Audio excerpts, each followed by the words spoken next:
안녕하십니까. 저는 서울에 거주하며 평범하게 나이를 먹어가고 있는 남자입니다.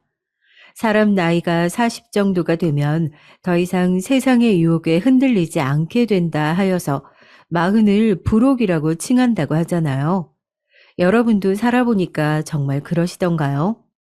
저는 개인적으로 살면 살수록 느끼는 건데 나이는 그저 숫자에 불과한 듯 싶습니다.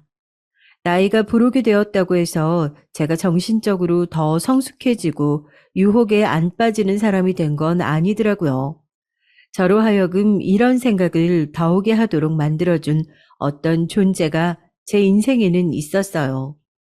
나이를 대체 어디로 먹은 건지 심히 의심스러웠던 존재의 이야기를 톡톡 사연에서 꺼내볼까 합니다.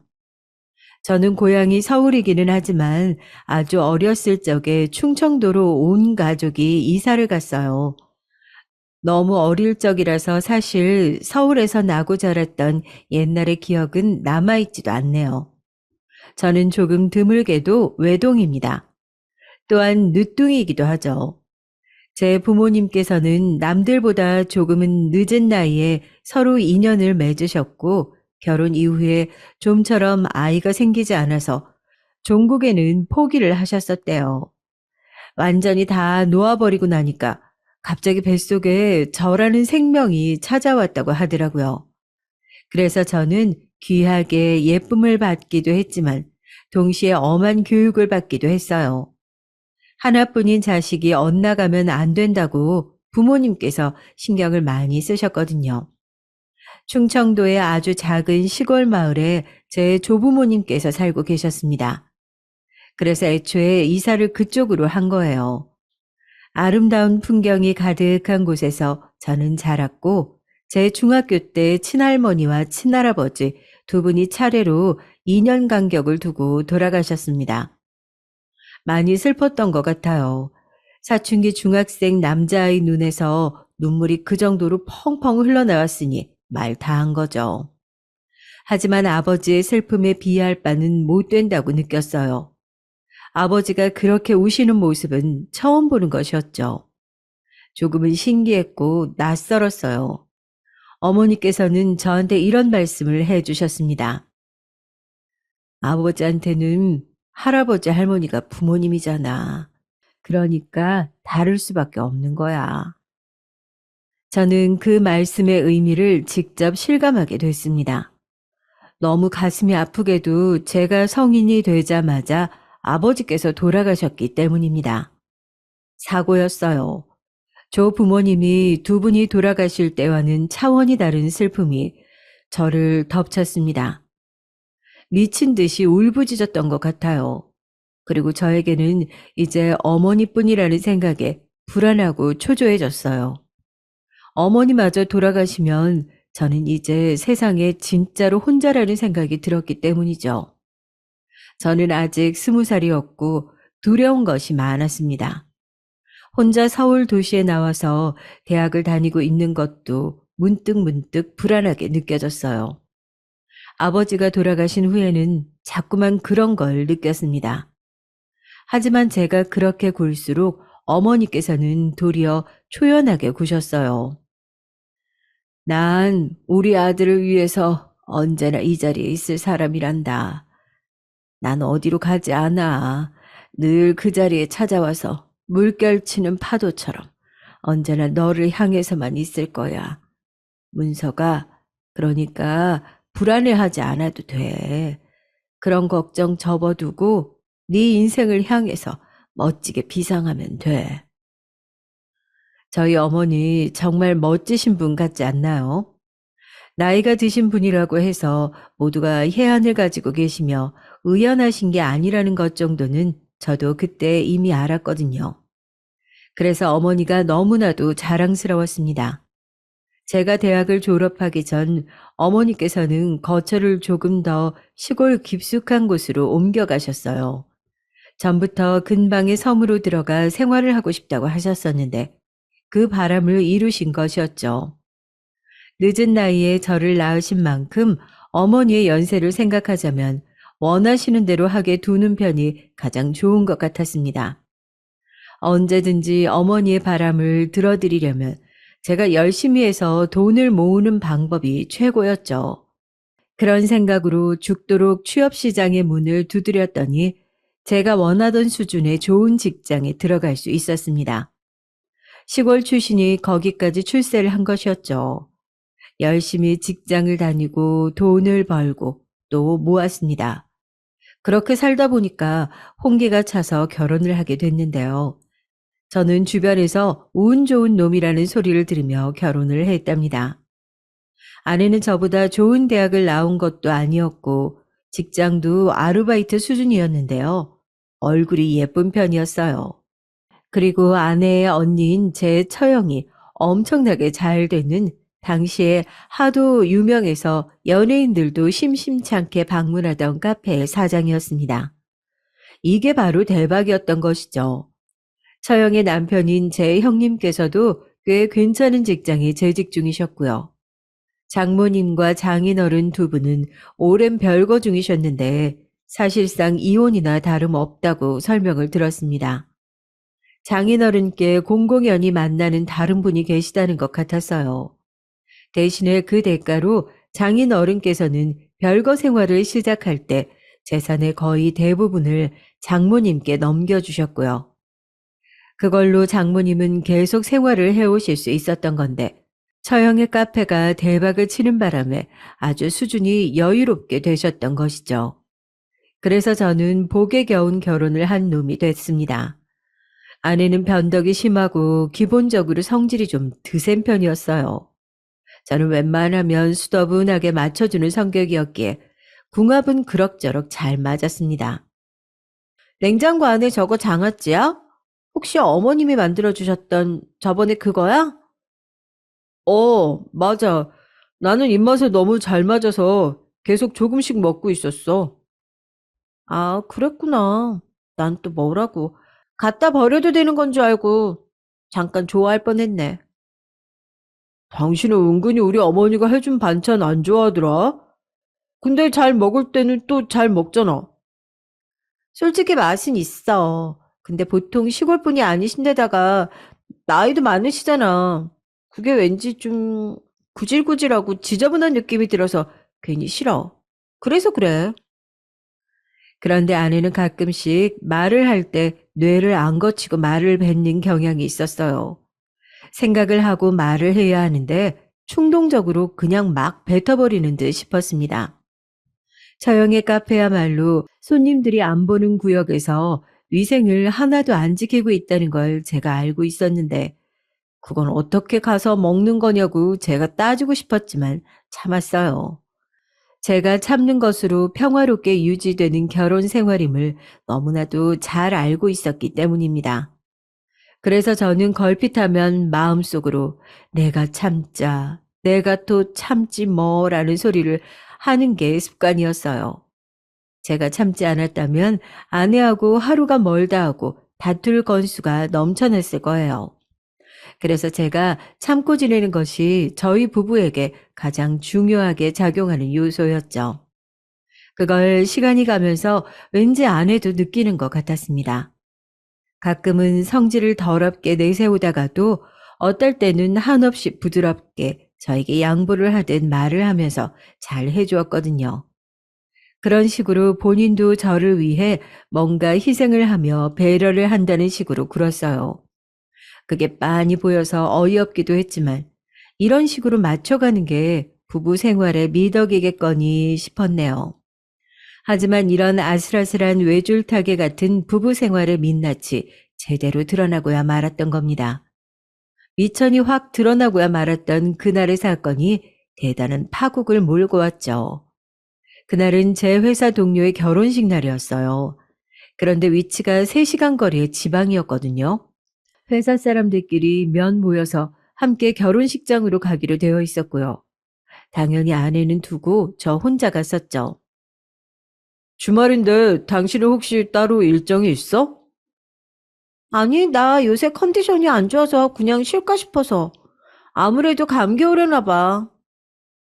그래, 감기 올 것 같으면 미리 병원 갔다 오는 건 어때? 약이라도 처방 받아서 먹어봐. 아우, 됐어. 주말이라서 오전부터 병원에 시끄럽게 오는 애기들 바글바글 거릴 거 생각하면 머리 더 아파. 1시간 기다리고 1분 상담받고 나오느니 안 가는 게 나아. 당신은 내가 혹시라도 당신한테 감기 옮길까 봐 그러는 거지? 아니라고는 못하겠다. 당신이 워낙 전적이 여러 번이잖아. 내가 꼭 그렇게 미리 말을 하는데도 감기에 걸려서 나한테 옮기고 나서야 낫더라? 나 계속 회사 일 바쁠 예정이야. 감기 걸리면 끝장이라고. 이번에도 나한테 옮길 작정이면 정중하게 사양할게. 당신 오늘따라 되게 얌체 같다? 얄미워. 나는 아프면 이번에는 우리 엄마한테 나 간호해달라고 할 거야. 당신한테 안 징징거릴 거니까 쓸데없는 걱정 안 해도 돼. 언니네 카페 일손 도와줘. 조카들 돌봐줘. 아주 우리 엄마 그쪽에만 신경 쓰느라 정신이 없으시니까. 나도 오래간만에 우리 엄마의 관심을 온전히 받으면 좋지? 나도 우리 엄마 딸인데 하여간 언니한테만 너무 집중되어 있어. 아내의 주절거리는 소리를 들으며 저는 결혼식장에 참석할 만반의 준비를 마쳤었습니다. 그때까지만 해도 설마 그 당일에 어떤 일이 벌어질지 상상도 못한 채였어요. 저는 주말이라고 게으름도 피우지 못한 채 이른 아침부터 눈을 떴고요. 회사 사람들과 한 군데서 모인 뒤 차 한 대에 함께 타서 지방의 결혼식장으로 향했습니다. 원체 회사에서 바쁜 이모저모가 있던 시기였기 때문에 계속 그런 대화를 나누느라 정신이 없었어요. 휴대폰을 볼 새도 딱히 없었어요. 결혼식장에 거의 도착할 때가 되어서야 휴대폰을 확인했더니 부재중 전화가 와 있었는데요. 놀랍게도 발신인은 저희 어머니셨습니다. 어? 어머니가 왜 전화를 하셨지? 평소에 전화를 주시는 시간대가 아닌데. 주말에 자식 부부가 뭐하고 노는지 궁금해서 한번 전화해 보셨나 보죠. 일단 서둘러서 안으로 들어갑시다. 저희 주차 때문에 시간 너무 많이 잡아먹어서 지금 살짝 늦었어요. 제 혼잣말을 들은 동료가 옆에서 외쳤고 저는 그래서 별로 대수롭지 않게 생각을 해버렸어요. 일단은 온 매무새를 가다듬고 결혼식장 안으로 향하는 것에 집중을 해버린 겁니다. 제가 두고두고 후회할 일이 됐죠. 결혼식의 주인공에게 얼굴 도장을 찍고 자리를 찾아 앉고 나서야 얼른 어머니에게 문자를 남겼어요. 회사 사람이 결혼식에 와 있다고 알려드린 뒤 식사를 하셨냐고 여쭤놨죠. 그리고 나서 결혼식을 보느라 잊고 있다가 잠시 후 휴대폰을 확인했는데 어머니로부터 답장이 없었습니다. 대체로 짧게 응, 우리 아들 이런 식으로 답장을 꼭 보내시는 분인데 왠지 평소답지 않다는 생각이 들었어요. 여기까지 왔는데 지역에서 가장 유명한 맛집을 함께 가보자는 의견들이 들려왔어요. 어차피 차 한 대를 같이 타고 왔던지라 제가 거절할 방도도 없었습니다. 이것도 회사 일의 연장선이라고 할 수 있었으니까요. 까라면 까야 하는 법이었죠. 다른 곳으로 이동하면서 자꾸만 저는 속에 찝찝한 기분이 들었어요. 말로는 설명이 불가능한데 묘하게 제 신경을 뭔가가 건드리는 느낌이었습니다. 그래서 장소에 도착하자마자 살짝 옆으로 빠져서 어머니에게 전화를 걸었죠. 뭘 하시느라 휴대폰을 확인 안 하고 계신 건지 직접 여쭈어 보고 싶었습니다. 그러나 어머니의 휴대폰은 꺼져 있었어요. 전원이 꺼져 있다는 안내 음성이 들려온 순간 왠지 심장이 철렁 내려앉는 것만 같았어요. 저는 아내에게 문자를 남겼습니다. 여보, 어머니가 나한테 전화하셨는데 내가 못 받았어. 지금 전화해보니까 휴대폰이 꺼져 있다고 하네. 혹시 어머니가 당신한테도 연락을 하셨을까?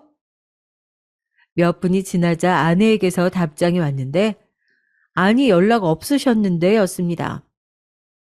그래서 저는 오히려 별일이 아니라고 생각을 하려고 했었죠. 어쩌다 보니 휴대폰이 꺼져버렸다고 밖에는 설명이 안 됐습니다. 휴대폰의 성능이 안 좋아진 걸 수도 있었고요. 그런 생각을 하면서도 제 표정이 어둡자 회사 사람들이 무슨 일 때문에 그러냐고 물어왔습니다. 저는 이유는 모르겠으나 괜히 어머니 때문에 걱정이 된다고 그랬죠. 멀리 시골 사시고 나이 많으시고 혼자 사시고 이러면 괜히 아무 일 없어도 문득문득 걱정이 되고 그러더라. 다들 똑같아. 근데 대부분은 별일 없는 경우니까. 휴대폰 하나가 드물게 꺼져 있다고 해서 너무 그렇게 신경 쓸 필요 없어. 이따 어련히 연락을 먼저 주시겠지. 그렇겠지? 제가 늦둥이라서 어머니 연세가 많으시다 보니까 쉽게 별별 생각이 다 드네요. 어머니가 건강하게 오래오래만 사셨으면 좋겠어요. 저도 이제 다 큰 어른이 되어서 사회생활 중인데도 어머니 생각만 하면 아직 애 같아요. 어머니가 돌아가시면 허전하고 슬퍼서 저는 안 될 것 같아요. 제가 머쓱하게 답을 하면서 속내를 밝히자 다들 저를 향해 보기와는 다르게 효자 났다고 하면서 반쯤은 놀려댔어요. 그런 분위기에 취해서 저는 걱정이 갑자기 찾아들었던 것처럼 갑자기 모든 걱정을 내려놓고 즐거운 시간을 보냈습니다. 그것이 불효인 줄도 모르고 잘도 그렇게 여유로운 시간을 실컷 보내버렸죠. 서울에 도착한 뒤 대략 30분 정도면 집에 도착할 것 같다고 아내에게 문자를 전송했습니다. 그러고 나서 회사 동료들과 헤어진 뒤 제 차에 올라타던 바로 그때였어요. 걸려온 전화를 무심코 받아든 제가 온몸에 소름이 훅 끼치고 말았습니다. 네, 여보세요? 네? 뭐라고요? 파출소요? 어디 파출소인데요? 저한테 전화를 주셨죠? 네, 어머니요. 제 어머니요. 지금 거기에 정말로 저희 어머니가 와 계시다는 겁니까? 도대체 이게 갑자기 무슨 일인지. 네, 일단 알겠습니다. 제가 바로 그쪽으로 가겠습니다. 저희 어머니 좀 잘 부탁드릴게요. 전화는 파출소에서 걸려온 것이었는데 들어보니까 그 위치가 저희 부부의 집에서 7km가량 떨어진 곳이었어요. 저는 그곳에 파출소가 있는 줄도 모르고 살았는데요. 도대체 이게 어떻게 된 일인가 싶어서 우선은 서둘러 그곳으로 향했습니다. 그랬더니 정말로 제 어머니가 그곳에 계시는 게 아니겠어요? 어머니, 저예요. 저 왔어요. 아유, 문서가 우리 아들이 왔니? 아유, 내가 미안하다. 내가 머리가 옳게 안 돌아서 어디로 가야 할지 모르겠고 갑자기 날도 어두워지기 시작하니까 어디가 어딘지 구분이 안 돼서 이리저리 헤매버렸다. 아유, 내가 미안하다. 우리 문석이 나 때문에 고생스러워서 어떡하니? 그런 말씀 마세요, 어머니. 길을 잃으실 수도 있는 거죠. 그런데 딴 데 어디 안 가시고 이렇게 파출소로 오셔서 다행이네요. 이제 겨울이 다 돼서 해 떨어지면 추운데 천만 다행이에요. 제가 그렇게 말을 하자 그나마 파출소 안을 지키며 앉아 계셨던 어떤 분이 헛기침을 크게 하셨습니다. 제 시선을 끌려고 그러시는 것 같았어요.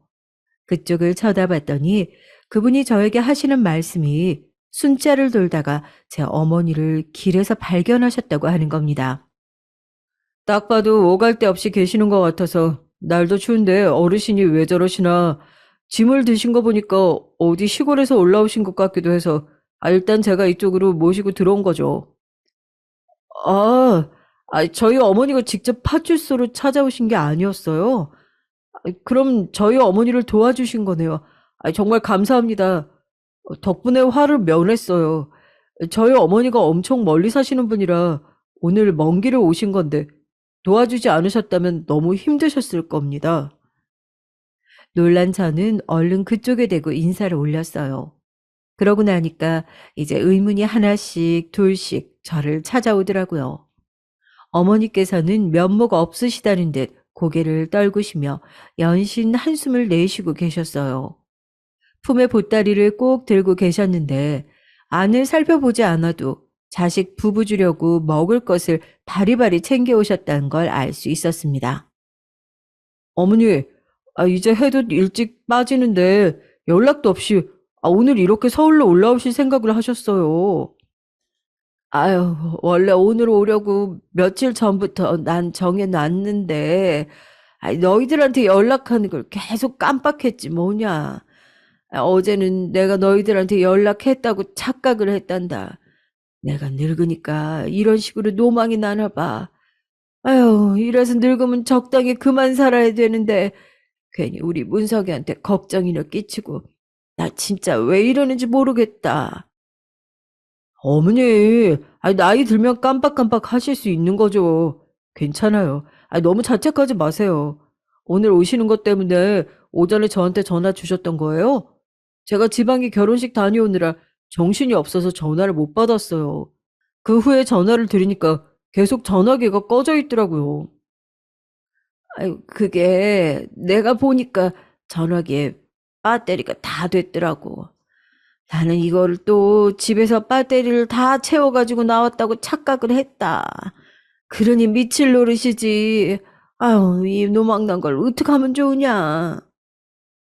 어머니께서는 자책의 한숨을 내쉬시는데 가만히 보니까 몸이 잘게 떨리는 모양이 보였어요. 파출소 내부는 따뜻한 편이었지만 추워하시는 것 같아서 얼른 제가 외투를 벗어서 어깨에 둘러드렸습니다. 품에 안고 계시는 보따리를 제가 챙기려고 했는데 한사코 당신께서 들겠다고 하셔서 가슴이 뭉클해졌죠. 어머니, 아니, 그래서 저희 집에도 아직 못 가시고 길에만 계시다가 여기까지 오신 거예요? 아, 그럼 길에서 시간을 너무 많이 보내신 것 같은데 얼른 저랑 같이 저희 집에 가요. 가서 따뜻한 보리차 한 잔 드릴게요. 과일도 있으니까요. 그거 드시고 기운 좀 나실 거예요. 얼른 가요, 어머니. 문서가, 우리 아들, 너는 이 늙은 애미가 미리 연락하지 않고 불쑥 이렇게 찾아와서 파출소에서 연락 오게 만들었는데 괜찮어? 내가 걸리적거리고 좀 믿고 그러지? 네? 어머니, 무슨 말씀을 그렇게 하세요? 아, 절대 그럴 리가 없잖아요. 와주신 것만으로도 너무 감사하고 좋은데 오시는 길이 너무 고생스러우니까 그게 마음이 아플 뿐이에요. 어머니, 그런 소리 하지 마시고 저랑 얼른 저희 집에나 가십시다. 얼른요. 저는 어머니께서 왜 유달리 감정적으로 구시나 싶었어요. 컨디션이 안 좋아서 그러신 것으로 생각을 하며 어머니를 얼른 저희 집으로 모시려고 하던 바로 그때였어요. 나는 안 가련다. 나 거기로는 안 갈란다. 어머니, 아니, 저희 집에 오시려고 서울까지 올라오신 거잖아요. 아니, 그런데 갑자기 왜 안 간다고 하세요? 혹시 왜 그러시는 건지 제가 여쭤봐도 돼요? 집에는 어머니 있잖아. 네? 아마 그렇겠죠. 아, 당연히 있을 거예요. 제가 오늘따라 정신이 없어서 지금 한참 연락은 못 해봤는데 아마 집에 있을 겁니다. 그리고 사돈도 계시잖아. 사돈이라뇨? 누구요? 혹시 저희 장모님인가요? 그러자 어머니께서 고개를 끄덕끄덕 하셨습니다. 저는 아내가 감기 기운이 좀 있어서 아무래도 그것 때문에 장모님께서 와보셨구나 하는 생각을 했어요. 근데 뭔가 이상하더라고요. 근데 어머니가 그걸 어떻게 아세요? 왜 모르겠냐. 너희 집으로 가봤다가 들어갈 방도가 없어서 뭐 마려운 강아지 마냥 바깥을 왔다 갔다 이리저리 한참 서성이다가 그냥 발길을 돌렸는데 내가 그러고 나서 여기까지 왔는데 너희 집에 누가 있는지 내가 어떻게 모르겠니? 나이 지긋하게 드신 어머니의 떨리는 목소리를 들으면서 저는 온몸에 피가 차갑게 식는 감각을 느꼈어요. 어머니께서 저희 집에 다녀오셨답니다. 그런데 못 들어가셨답니다. 문 밖에서 한참을 서성거리시다가 결국은 포기하시고 돌아서셨고 정처 없이 길을 헤매다가 파출소까지 오신 것이랍니다. 가을이 저물어 이 추운 날씨에 말이에요. 당장이라도 분노의 손이 떨릴 것 같아서 저는 애써 그것을 감추고 평정을 가져가며 말씀을 드렸어요. 어머니, 오늘 무슨 일이 있으셨던 건지, 어떤 일을 겪으셨던 건지 저한테 자세히 좀 알려주세요. 내가 말해봤자 뭘 하겠냐. 우리 아들 기분만 상하지. 괜히 며느리하고 싸우게나 만들지. 그냥 내 늙은 주둥아리만 꼭 닫으면 되는 일인데. 아유, 내가 또 주책을 부려서 이런저런 얘기를 또 다 늘어놓은 셈이 됐네. 아유, 내 탓이야. 전부 내가 잘못한 거다. 아, 제발로 어머니 그러지 마시고 차분히 이야기를 좀 해주세요. 아, 저는 꼭 들어야겠습니다. 저 제 아내의 남편이고 제 장모님이 사위이기 전에 어머님의 아들이에요. 그게 제일 먼저고요. 제일 우선이에요. 그러니까 어머니가 저한테 이야기를 솔직하게 다 해주셔야 돼요. 저는 입술에 힘을 주고 계신 어머니께 간청을 드렸어요. 간절하게 두어 번 더 채근을 들이자 어머니의 입술이 어렵사리 열렸죠. 그리고 저는 어머니께서 겪으신 일을 자세히 들을 수 있었는데 모든 정황을 정리하자면 이렇습니다. 제가 결혼식장으로 떠난 이후 아내는 처형의 가게로 향했어요. 그곳에서 장모님과 만났고요. 감기 기운이 있는 것 같다는 아내의 말에 장모님께서는 함께 집으로 가서 죽을 끓여주겠다고 하셨답니다. 제가 결혼식 참석으로 지방을 다녀온다고 이미 들으신 뒤였다고 하네요.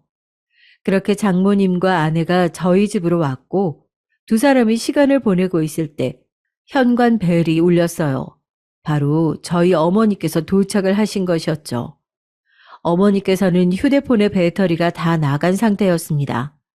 그런 상황에서 늘 품에 지니고 다니시는 수첩에 저희 집 주소 같은 걸 다 적어 놓으셨기 때문에 택시 기사님의 도움을 받아서 길을 찾아 집으로 오셨던 거예요.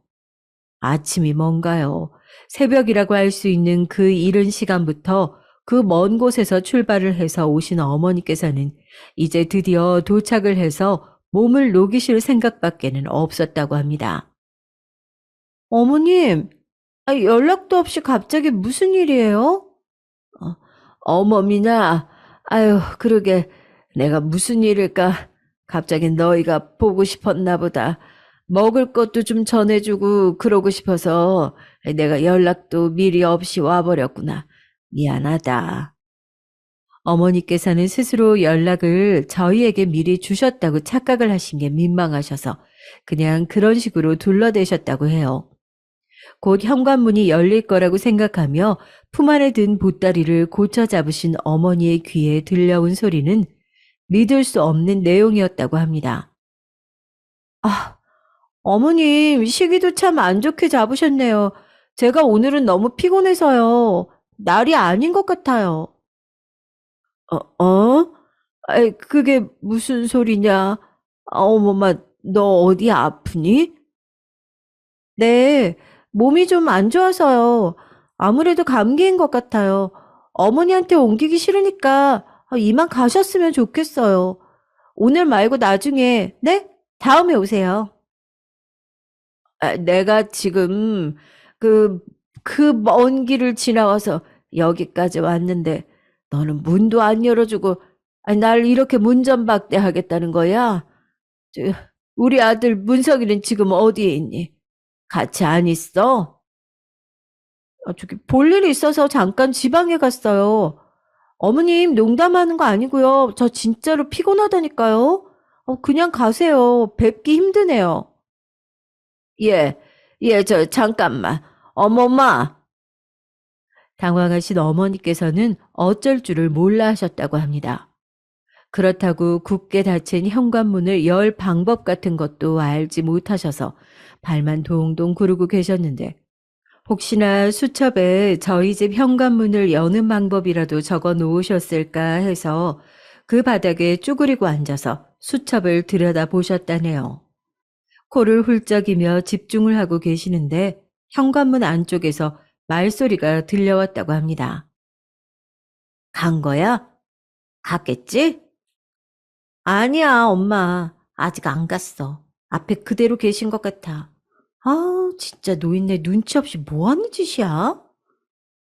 아유, 그러게. 귀여운 우리 딸이 오늘같이 컨디션 안 좋은 날에 왜 귀찮은 짓거리를 벌이실까? 아유, 며느리 괴롭히러 온 시어머니 심보셨다면 진짜 못된 거고. 내 생각에는 아무래도 그런 것 같아. 나 괴롭히고 싶으시니까 일부러 연락도 없이 불쑥 나타나신 거겠지. 어우, 너무 싫어. 나 이러다가 시골 노인네 혐오증이라도 걸릴 것 같아. 아내가 장모님과 나누는 대화 소리가 어머니의 귀에까지 들려온 겁니다. 그 대화 소리를 듣고 나자 어머니께서는 어떻게 해서든 현관 문턱을 넘고 싶어서 간절하게 수첩을 뒤지고 있는 당신 스스로의 모습이 너무나도 초라하게 느껴지셨다고 해요. 조용히 수첩을 닫아 다시 품에 집어넣으신 어머니께서는 혹시라도 제가 금방 돌아올까봐 그 가능성에 기대어 제법 한참을 더 그곳에 계셨다고 합니다. 이른 아침 새벽부터 딱히 제대로 드신 것도 없어서 배는 주려왔고 현기증도 나고 있었지만 갑자기 제가 나타나기라도 할까봐 마음 놓고 눈도 못 붙이신 채로 현관문 앞에서 멀뚱멀뚱히 계셨다네요.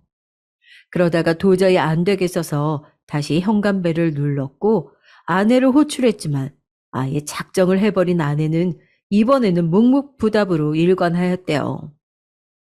장모님 또한 당연히 마찬가지였고요.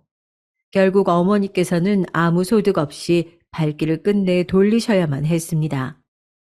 추워서 떨리기 시작하는 몸으로 무거운 보따리를 드신 채로 그냥 정처 없이 걸으셨대요. 터미널 앞이 아니다 보니까 택시도 안 잡혔다고 합니다. 택시가 보여서 손을 흔들어도 요즘 택시는 어찌된 영문인지 멈춰 서주지를 않아서 애만 끌었다고 하셨어요. 알고 보니까 죄다 휴대폰으로 미리 부르는 택시들이라 어머니의 손짓을 다 무시하고 지나갔던 겁니다. 금방이라도 기절할 듯 위태위태하게 길을 가시던 어머니를 순찰차가 드디어 발견했었기에 망정이었습니다. 어머니, 죄송합니다. 제가 죄송해요. 어머니한테 이런 수모를 겪게 해드려서 제가 죄송합니다. 제가 불효자예요, 어머니. 아니야, 너는 잘못 없어. 아무 잘못도 없어. 우리 아들, 우리 문석이는 아무 잘못이 없다. 전부 다 이 노망난 늙은 애미가 잘못한 거다. 있었던 일을 알게 된 저는 분노로 몸서리를 치며 사과를 드렸는데 어머니께서 결탄코 저에게는 잘못이 없다고 외치셔서 하마터면 그 자리에서 눈물이 나올 뻔했어요. 파출소에 계신 분들도 어느새 저희 모자의 이야기를 다 듣고 계셨고 다들 한숨을 쉬며 고개를 흔드셨죠. 무슨 그런 경우 없고 예의 없는 며느리와 사돈댁이 다 있냐고 하시면서 악마 같다고 말씀들을 하셨는데 제 생각도 그랬습니다. 아내와 장모님이 제 어머니를 향해 보인 그런 행동은 악마나 할 법한 행동이었어요. 저는 분노를 삼키며 우선 어머니를 가깝고 좋은 호텔로 모셨습니다. 집으로 모시고 싶었지만 어머니께서 눈치를 보고 불편해하실 것 같아서 오늘은 안 그러는 게 차라리 나을 것 같았어요. 그래서 어머니를 위한 길 같아서 그렇게 했고 깔끔한 호텔을 보신 어머니께서는 소녀처럼 기뻐하시며 한박 웃음을 지으셨습니다. 아이고, 텔레비에서나 보던 곳이 바로 이런 곳이구나. 정말 멋있다. 아유, 안을 어떻게 이렇게 훌륭하게 꾸며놨다니. 그런데 우리 아들이 힘들게 번 돈으로 내가 이렇게 누려도 되는 거냐? 나는 이제 보니까 아무 데서나 자도 되는데, 문서가. 나 이런 거 필요 없다. 그냥 머리만 누이고 발만 뻗을 수 있으면 돼. 아니, 그런 것도 필요 없으니까 그냥 시간 맞춰서 내 집으로 내려가면 된다. 아유, 교통편만 네가 어떻게 좀 해결해 주겠니? 어머니, 부디 그러지 마시고 오늘은 아무 생각 없이 편히 쉬세요. 저를 위하신다면 그래 주세요. 아유, 그래도 우리 아들이 힘들게 번 돈으로 내가 어떡해. 아유, 내가 못 산다. 어머니께서는 너무 비싼 곳에 숙박을 하는 것이 부담스럽다고 하셨지만 곧 피로에 못 이기시고 부드럽고 따뜻한 침대 위에서 잠을 청하셨어요. 저는 어머니께서 싸우신 보따리를 풀고 그 안에 있는 먹거리를 맛보았습니다. 배는 안 고팠지만 억지로라도 먹었어요. 왜 그렇게 눈시울이 시큰하던지요. 그리고 이를 갈며 집으로 향했습니다. 집에 도착하자 장모님께서는 안 계셨고 조용히 TV를 보던 아내가 저를 맞이해 주었죠. 뭐야? 이제 와? 아주 재미있는 하루를 보냈나 봐. 좋았나 보다? 아니, 별로 그렇지도 않았어. 그런데 장모님은 안 계시네? 언제 가셨어? 우리 엄마? 집에 돌아가신 지 벌써 2시간은 넘었지. 어? 근데 내가 당신한테 얘기했던가? 우리 엄마가 여기 왔었다고?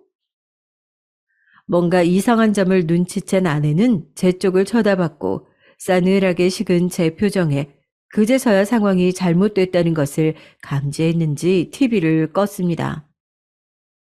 어머니가 오셨다면서. 근데 당신하고 장모님하고 우리 어머니를 개무시했다는 게 어떻게 된 일이야? 어? 그게 사실이야? 아우, 깜짝이야. 갑자기 왜 소리를 지르고 그래? 기껏 두통약 먹어서 좀 가라앉았는데. 다시 머리가 아프려고 하잖아. 왜? 어머님이 당신한테 다 말씀해 주셨어? 그래서 지금 이러는 거야? 진짜 어이없다. 또 당신 유리한 대로 말씀하셨겠지. 나만 나쁜 년 만드시고. 또라니. 대체 우리 어머니가 너한테 뭘 한 번이라도 잘못하신 적은 있기라도 했어? 그런데 당신은 왜 이렇게 우리 어머니한테 불만이 많은 것 같아? 당신이 오늘도 잘못한 거 맞잖아. 우리 어머니가 오셨는데 집에 있으면서도 문 안 열어드린 거 맞아, 아니야? 그것만 정확하게 말해봐. 그래, 맞아. 안 열어드렸어. 됐어? 이거 완전 나쁜 년이네. 나쁜 년 맞네. 근데 왜 나쁜 년 아닌 척 하면서 얘기를 하냐? 생판 모르는 노인이라도 안쓰러워서라도 문 열어줄 판인데 어떻게 자기 시어머니한테 문을 안 열어드릴 생각을 해? 미친 거 아니야? 당신은 노인 공경도 없어? 장모님은 또 뭔데? 당신이 정신 나간 짓거리를 벌이면 어른으로서 그걸 말려야지. 같이 그러시는 건 대체 뭐냐고. 그렇게 따지지 마. 나 머리 아프니까. 당신은 뭐, 나한테 잘했어? 내가 감기 기운이 있는데 홀라당 지방에 결혼식에 참석하러 가버린 것만 신경 썼잖아. 나를 걱정하기보다는 나한테 감기 옮을까봐 그것부터 미리 걱정했잖아. 내가 말을 안 해서 그렇지. 속으로 얼마나 서운했는지 알아? 원래 사람은 아플 때 당하는 서러움이 가장 큰 법이야. 그 얘기를 지금 왜 하는 거야?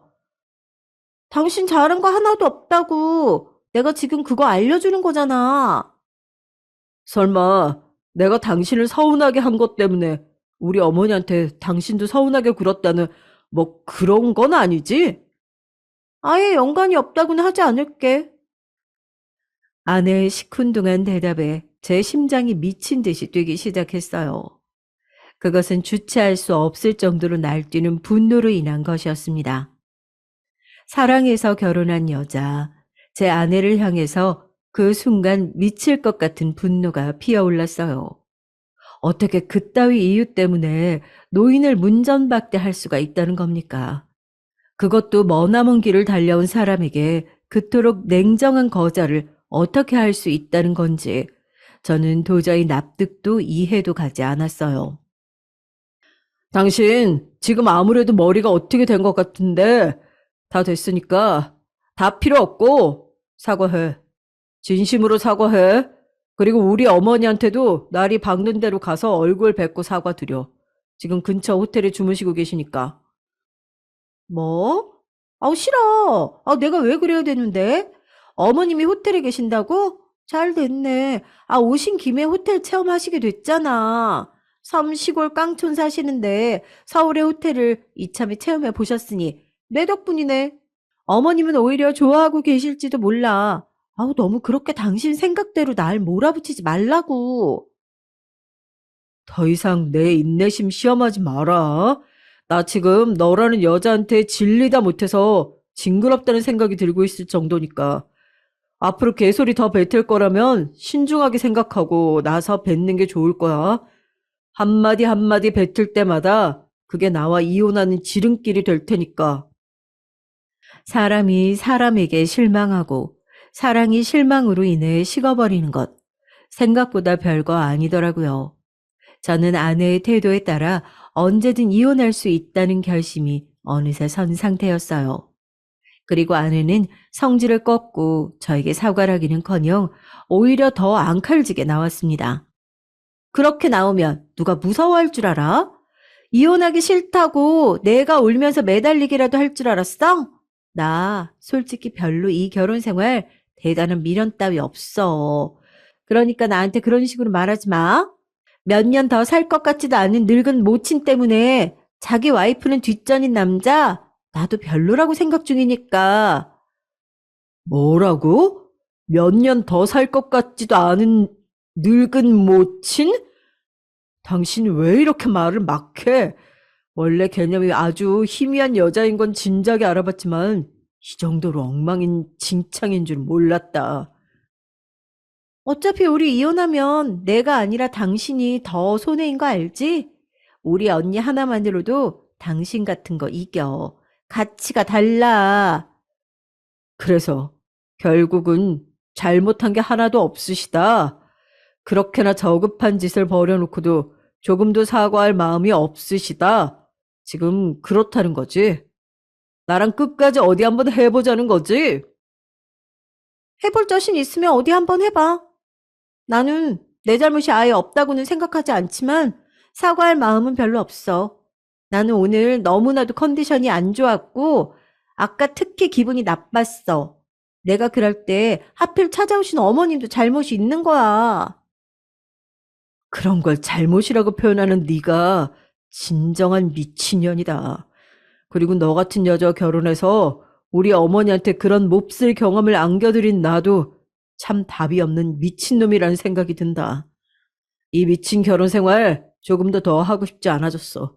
이혼하자. 당장 갈라서. 뭐? 지금 진심이야? 진짜 웃긴다. 이런 일로 이혼 선언까지 하는 거 너무 황당해. 난 누구보다도 진심이니까 너도 부디 진심으로 나랑 이혼 좀 해줘라. 알았지? 그리고 끝까지 우리 어머니한테 사과 안 하겠다면 나도 다 생각이 있어.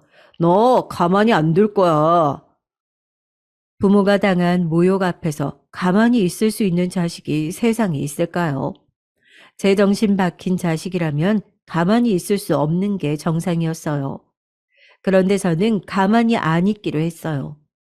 하지만 아내는 저를 허세 부리는 것으로 보았습니다. 어디 자기와 진짜로 이혼을 할 수 있을지 없을지 보자는 식으로 이혼 도장을 먼저 찍어주더라고요. 저는 망설임 없이 제 공간에 이혼 도장을 찍었습니다.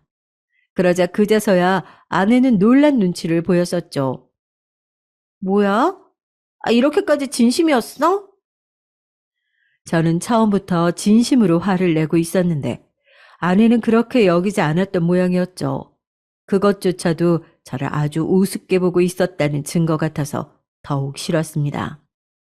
이혼 성립까지 아직 시간이 남아 있었을 때 장모님께서 난감한 듯 저에게 연락을 해오셨어요. 건서방, 사람 속이 왜 이렇게 좁아? 대뜸 이혼이라니. 장모님께서도 제가 왜 이렇게 나오는지 이유를 분명히 알고 계실 텐데요. 그럼에도 저를 고작 속 좁은 걸로 몰아가시네요. 참 섭섭합니다. 저기 이봐 건서방, 그날은 내가 약간은 제정신이 아니었어. 얼떨결에 실수를 좀 저질렀을 뿐이니까 건서방이 너 그렇게 좀 넘어가 주라, 응? 남자가 돼서 그냥 옹졸하게 굴고 그러면 못 써. 모전 여전인가 봅니다. 그 어미의 그 딸인 것 같아요. 제가 얼마나 진지하고 진심인 건지 그런 건 전혀 고려 안 하고 말을 뱉는 게 두 사람이 크게 닮았네요. 이젠 진절머리가 납니다. 그만 겪고 싶어요. 뭐라고? 건서방, 말을 그렇게 하는 건 또 아니지. 막말로 서울이나 무슨 대도시에 사는 잘난 사돈도 아니고 시골 섬마을에서 사는 가는기 먹은 사돈인데 그 정도로 대우 좀 해드린 게 뭐 어떻다고 권서방이 자꾸 이렇게 예민하게 구는 건지. 나는 이해가 안 되네. 예, 이해하지 마세요. 이해해달라고 장모님께 부탁드린 적도 없습니다. 제가 단호하게 말을 하자 장모님께서는 열이 잔뜩 받으셨는지 씩씩대셨어요. 아이고, 우리 집안 같은, 이 정도로 자기 밥줄 잘 챙기면서 사는 집안하고 다시 연을 맺기가 쉬운 줄 알아? 절대 아니니까 권서방이 그때 가서 땅을 치며 후회해도 나는 모르는 일이야. 그러고는 제 입장에서 전혀 아쉽지 않은 이야기를 남기셨죠. 그걸로 끝인 줄 알았는데 그 다음에는 처형께 연락이 왔어요. 귀찮아서 안 받았습니다. 그랬더니 문자를 남기셨더라고요. 내용은 길었지만 요약을 해보자면 이랬어요. 네가 감히 내 동생한테 먼저 이혼을 꺼내? 너 후회할 거야. 지금이라도 반성이 된다면 잘못했다고 빌든가. 이런 내용이었는데요. 어쩜 이렇게 이 집안 사람들은 다 비슷할까 싶어서 헛웃음이 나왔고 덕분에 조금의 미련도 없어졌습니다. 어머니께는 사실 이혼하게 되었다고 바로 말씀은 못 드렸어요. 당신 스스로 자책하실까봐 알리지 않고 진행을 했습니다. 그리고 저는 진정한 복수에 돌입을 했죠. 아내가 잘난 척을 할 수 있었던 것, 처가의 핵심, 그건 바로 처형의 사업장이었죠. 저는 전문 인력을 고용해서 그 카페가 위치한 동네에 소문을 퍼뜨렸어요. 헛소문은 절대 아니었고 진짜 있는 내용의 소문이었죠. 처가 식구들이 얼마나 몰상식하고 폐륜적인지 하는 내용이었습니다. 입소문, 동네 커뮤니티를 통해 퍼뜨리는 소문 등 방법을 가리지 않았어요. 그리고 위생신고, 탈세신고를 넣었죠. 처형이 주먹구구식으로 위생을 관리하면서도 장사 잘 된다고 뻐기고 있는 것 진작에 알고 있었으니까요. 탈세 문제도 당연히 뻔할 뻔짜였고요. 공무원이 출동하자 처형이 별 도리 없이 주저앉았다고 전해지더라고요. 그리고 저는 아내의 조카들, 그러니까 처형의 자식들 앞으로 익명의 편지를 보냈어요. 편지에는 그 아들의 모친인 처형을 비롯해서 장모님과 아내까지 얼마나 악랄한 성품들을 가지고 있는지 다 적혀 있었죠. 제가 아내에게 들어서 알고 있던 처형의 옛날 추악한 과거 일화까지 집어넣었죠. 자라나는 아이들에게 그것은 가히 충격적이고 부모에 대한 신뢰를 잃는 계기가 되었을 거예요. 당신이지? 이거 전부 다 당신이 벌이고 있는 짓들이지? 때마침 나 말고도 네 집안에 앙심을 품고 있는 누군가가 움직였을 수도 있잖아. 나는 모르는 일이니까 나한테 따지지 마. 그래봤자 소용없어. 그리고 우리 이제 남남인 거 알지? 연락이 전혀 달갑지 않으니까 삼가해줬으면 좋겠네. 열받아. 아우, 약올라 미치겠네, 진짜. 지금 우리 엄마 쓰러지셨단 말이야. 우리 언니는 가게 문 닫고 강제로 쉬는 중이고. 이거 어쩔 거야? 그러니까 그걸 왜 나한테 물어봐. 무슨 일인지 몰라도 자업자득인 것 같네. 힘을 내든지 말든지. 아내가 울분에 차서 연락을 했지만 저는 태연하게 반응을 했습니다. 돈을 주고 고용한 전문 인력들이 흔적이 남지 않도록 훌륭하게 움직여 주었고 있었으니 제가 자백할 이유는 어디에도 없었죠. 그리고 처형의 아이들이 다니는 학교에 마저 처가의 만행을 정리한 내용을 남몰래 뿌렸어요. 그 학교에 다니는 다른 아이들, 선생님들까지 다 보게 됐고 학부모님들의 귀에 금세 들어가게 되어서 소문은 걷잡을 수 없이 안 좋게 퍼져만 갔습니다. 제가 어머니께서 당하신 모욕을 도저히 참을 수가 없었듯 부모 마음이라는 게 그랬을 겁니다. 다른 건 어찌 되었든 자식에게 끼치는 피해는 도저히 참을 수가 없는 것이죠. 처형은 난리가 났고 장사고 뭐고 간에 다 때려치우고 자식들을 데리고 이사를 가버렸어요. 그게 최우선이었던 겁니다. 그러면서 부부싸움도 심하게 벌인 모양이었고요. 저는 아내의 모든 지인들에게 저희 부부가 어쩌다 이혼을 하게 됐는지 내용을 적어서 익명의 이메일을 보냈습니다. 그 효과는 천천히 퍼져갔죠. 이건 사회적으로 완전히 나를 매장하는 거잖아. 우리 가족들 완전히 피말려서 죽게 만들려는 거잖아. 해도 해도 너무한 거 아니야? 이런데도 당신 짓이 아니라고 잡았대? 난 대답해줄 말이 없으니까 연락하지 말라고 했을 텐데. 내가, 내가 잘못했어. 내가 잘못했고, 우리 엄마도 잘못했어. 어? 그래, 내가 다 인정할게. 그때 내가 너무 개념이 없었고, 싸가지가 없었던 것 같아. 죽을 죄를 졌어. 다 인정하고 반성하니까, 제발 좀 그만해. 이러다가 사람 죽겠다고. 정신이 나가버린 것처럼 넋이 나가 짓거리던 아내는 오열에 이르렀어요. 장모님께서는 진작에 알아놓으신 지 꽤 된 참이었죠. 멀쩡히 잘 굴러가던 일상이 처참하게 박살이 나버렸으니 도저히 생활하기 힘드셨을 겁니다. 저는 아내의 오열 섞인 사과를 듣고 모른 척 끊어버렸지만 이쯤 하면 일단은 됐다 싶어서 아내의 번호를 그제서야 차단했어요. 얼마나 진심이 섞여 있든지 간에 사과를 듣고 싶어서 번호를 그때까지 차단하지 않은 것이었으니까요. 어머니께서도 이때 이혼 사실을 알고 계셨습니다. 처음에는 충격을 받으신 듯 깊은 한숨만 내쉬셨는데 후련하다 못해 상쾌한 저의 얼굴을 확인하신 다음부터는 별 말씀도 없으시고 한숨도 쉬지 않으셨어요. 어머니께서 당신 스스로를 탓하지 않으셔서 그게 무엇보다도 다행이라고 생각했습니다. 혹시나 싶어서 도시로 와서 사시는 게 어떠냐고 말씀을 드려왔으나 역시나 고개를 단호하게 저으셨어요. 고즈넉하고 조용한 시골 생활이 훨씬 더 좋다고 하셨습니다. 조금은 외롭더라도 그곳의 생활이 행복하다고 하셨어요. 아유, 내가 괜히 오래 살아서 별꼴을 다 보는 것 같다는 생각이 가끔 드는구나. 그러면서 덧붙이신 어머니의 말씀을 들으며 저는 되도록이면 어머니의 살아생전에 제가 재혼해서 행복하게 사는 모습을 보여드리는 편이 좋겠다고 생각을 했었답니다. 단지 그런 생각만 가지고 있었을 뿐인데 이혼하고 꼬박 2년이 흘렀을 때 좋은 인연을 새로 만났어요. 그리고 서로 조심스러운 감정으로 만남을 이어가다가 따로 결혼식 없이 혼인신고만 했답니다. 어머니께도 잘 해드리는 사람이에요. 뿐만 아니라 사실 모든 어른께 잘하는 사람이죠. 비록 저보다 3살 아래이지만 오히려 제가 배울 점이 무척 많아서 늘 존중으로 제가 대하고 있답니다. 저희 두 사람이 지내는 모습을 보면서 어머니께서는 전에 없이 흐뭇한 미소를 머금게 되셨죠. 결국은 이렇게 되려고 그 길을 돌아왔었나 싶기도 하네요.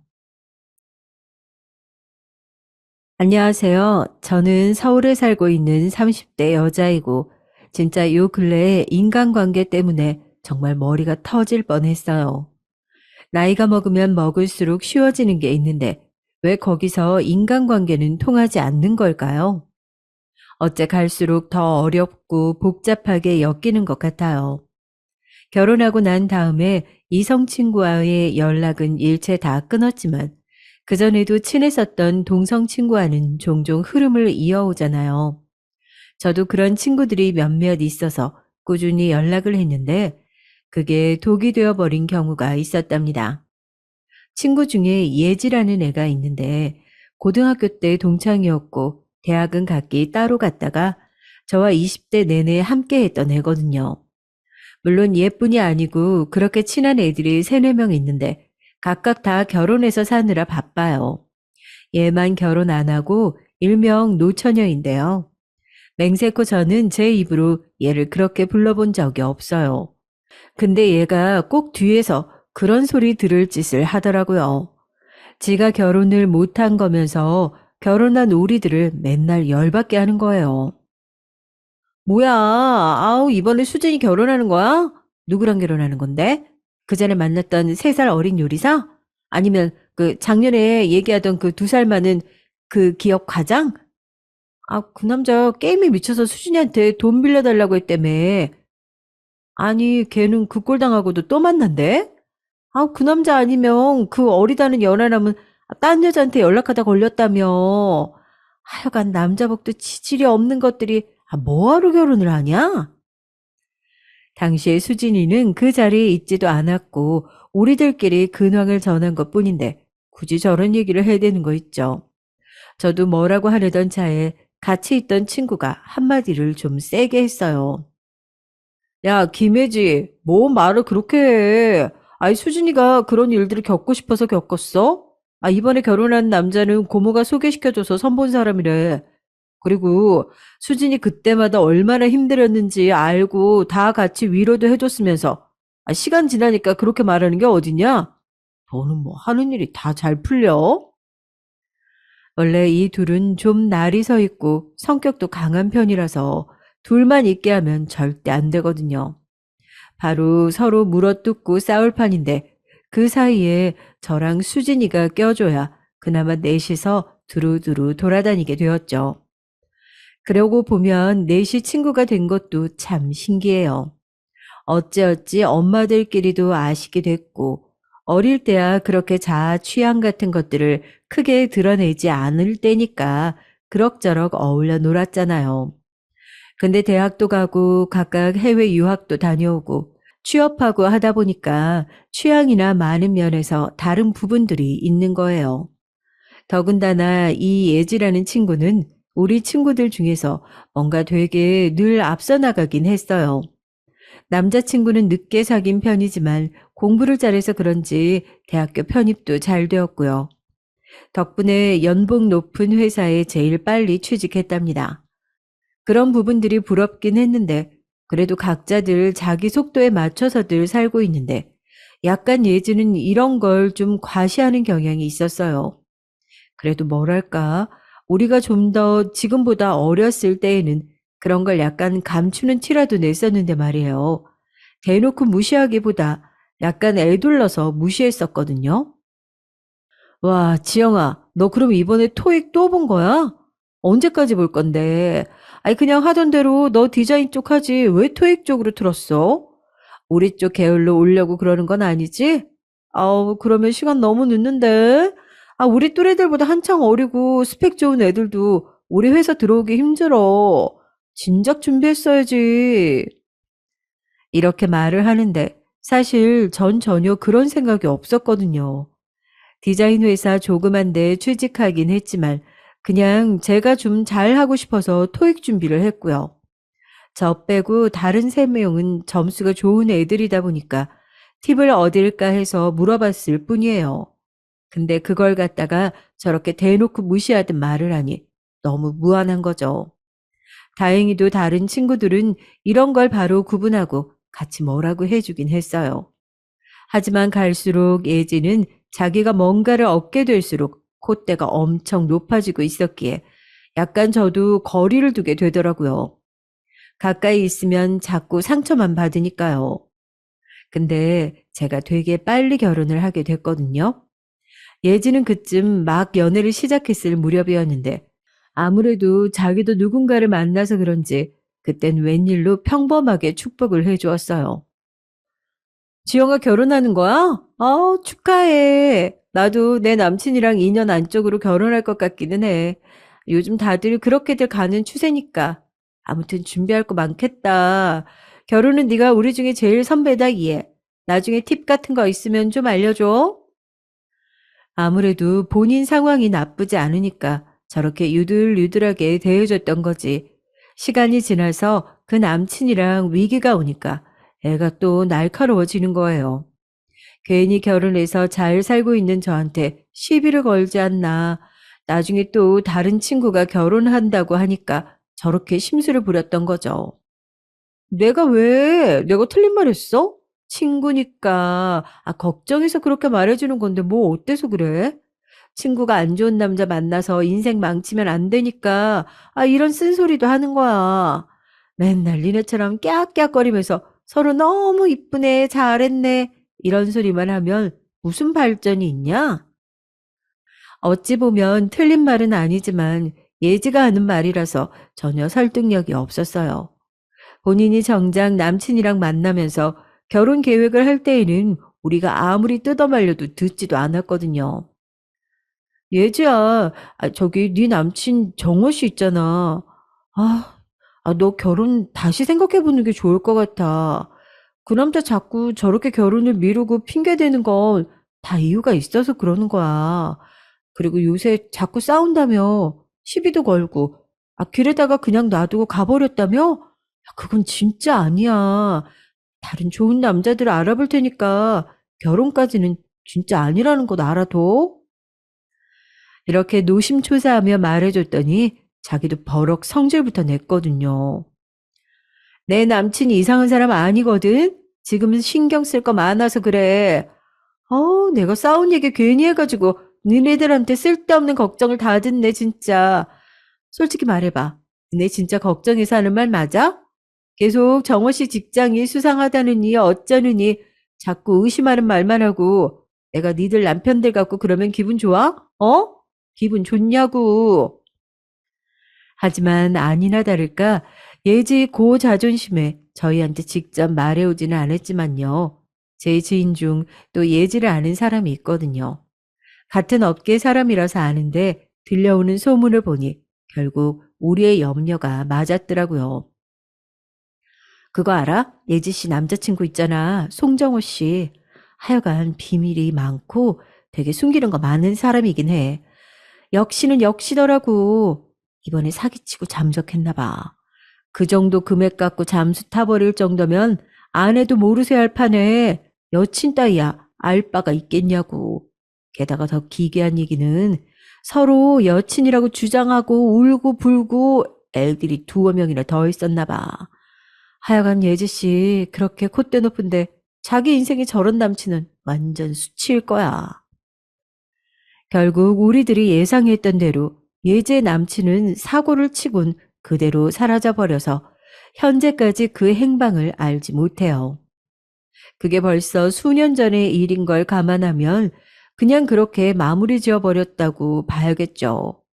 아무튼 상황이 이렇게 흘러가다 보니 예지는 되게 날카로워져 있었고 가끔 모이는 친구들 모임에서 맨날 짜증만 냈어요.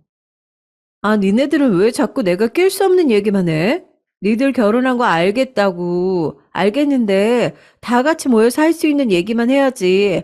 뭐 남편이나 시댁 아니면 할 얘기들 없어? 그리고 결혼해서 시댁 때문에 힘들면 그냥 이혼을 해버리던가. 뭐가 그렇게 꿀려가지고 질질 끌려다니고 바보같이 살아?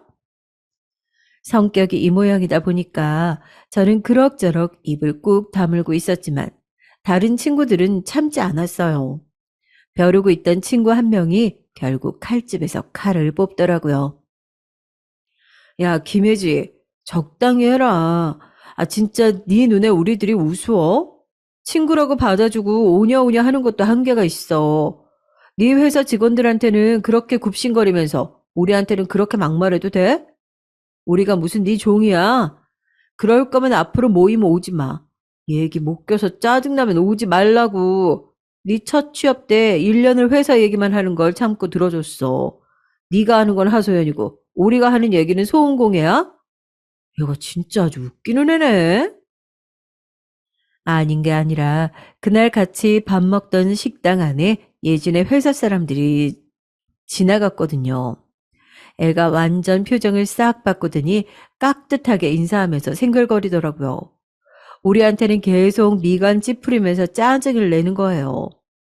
둔한 저도 느낄 정도였는데 눈치 빠른 두 친구들은 그런 모습에 유독 더 화가 났었나 봐요. 그런 분위기가 이어지면서 한동안 모임을 쉬게 됐고 시간이 지나니 다들 좀 누그러지긴 했죠. 하지만 선뜻 또 모이기는 쉽지 않았답니다. 저를 제외하고 두 명이 임신을 해서 각각 너무 정신이 없었거든요.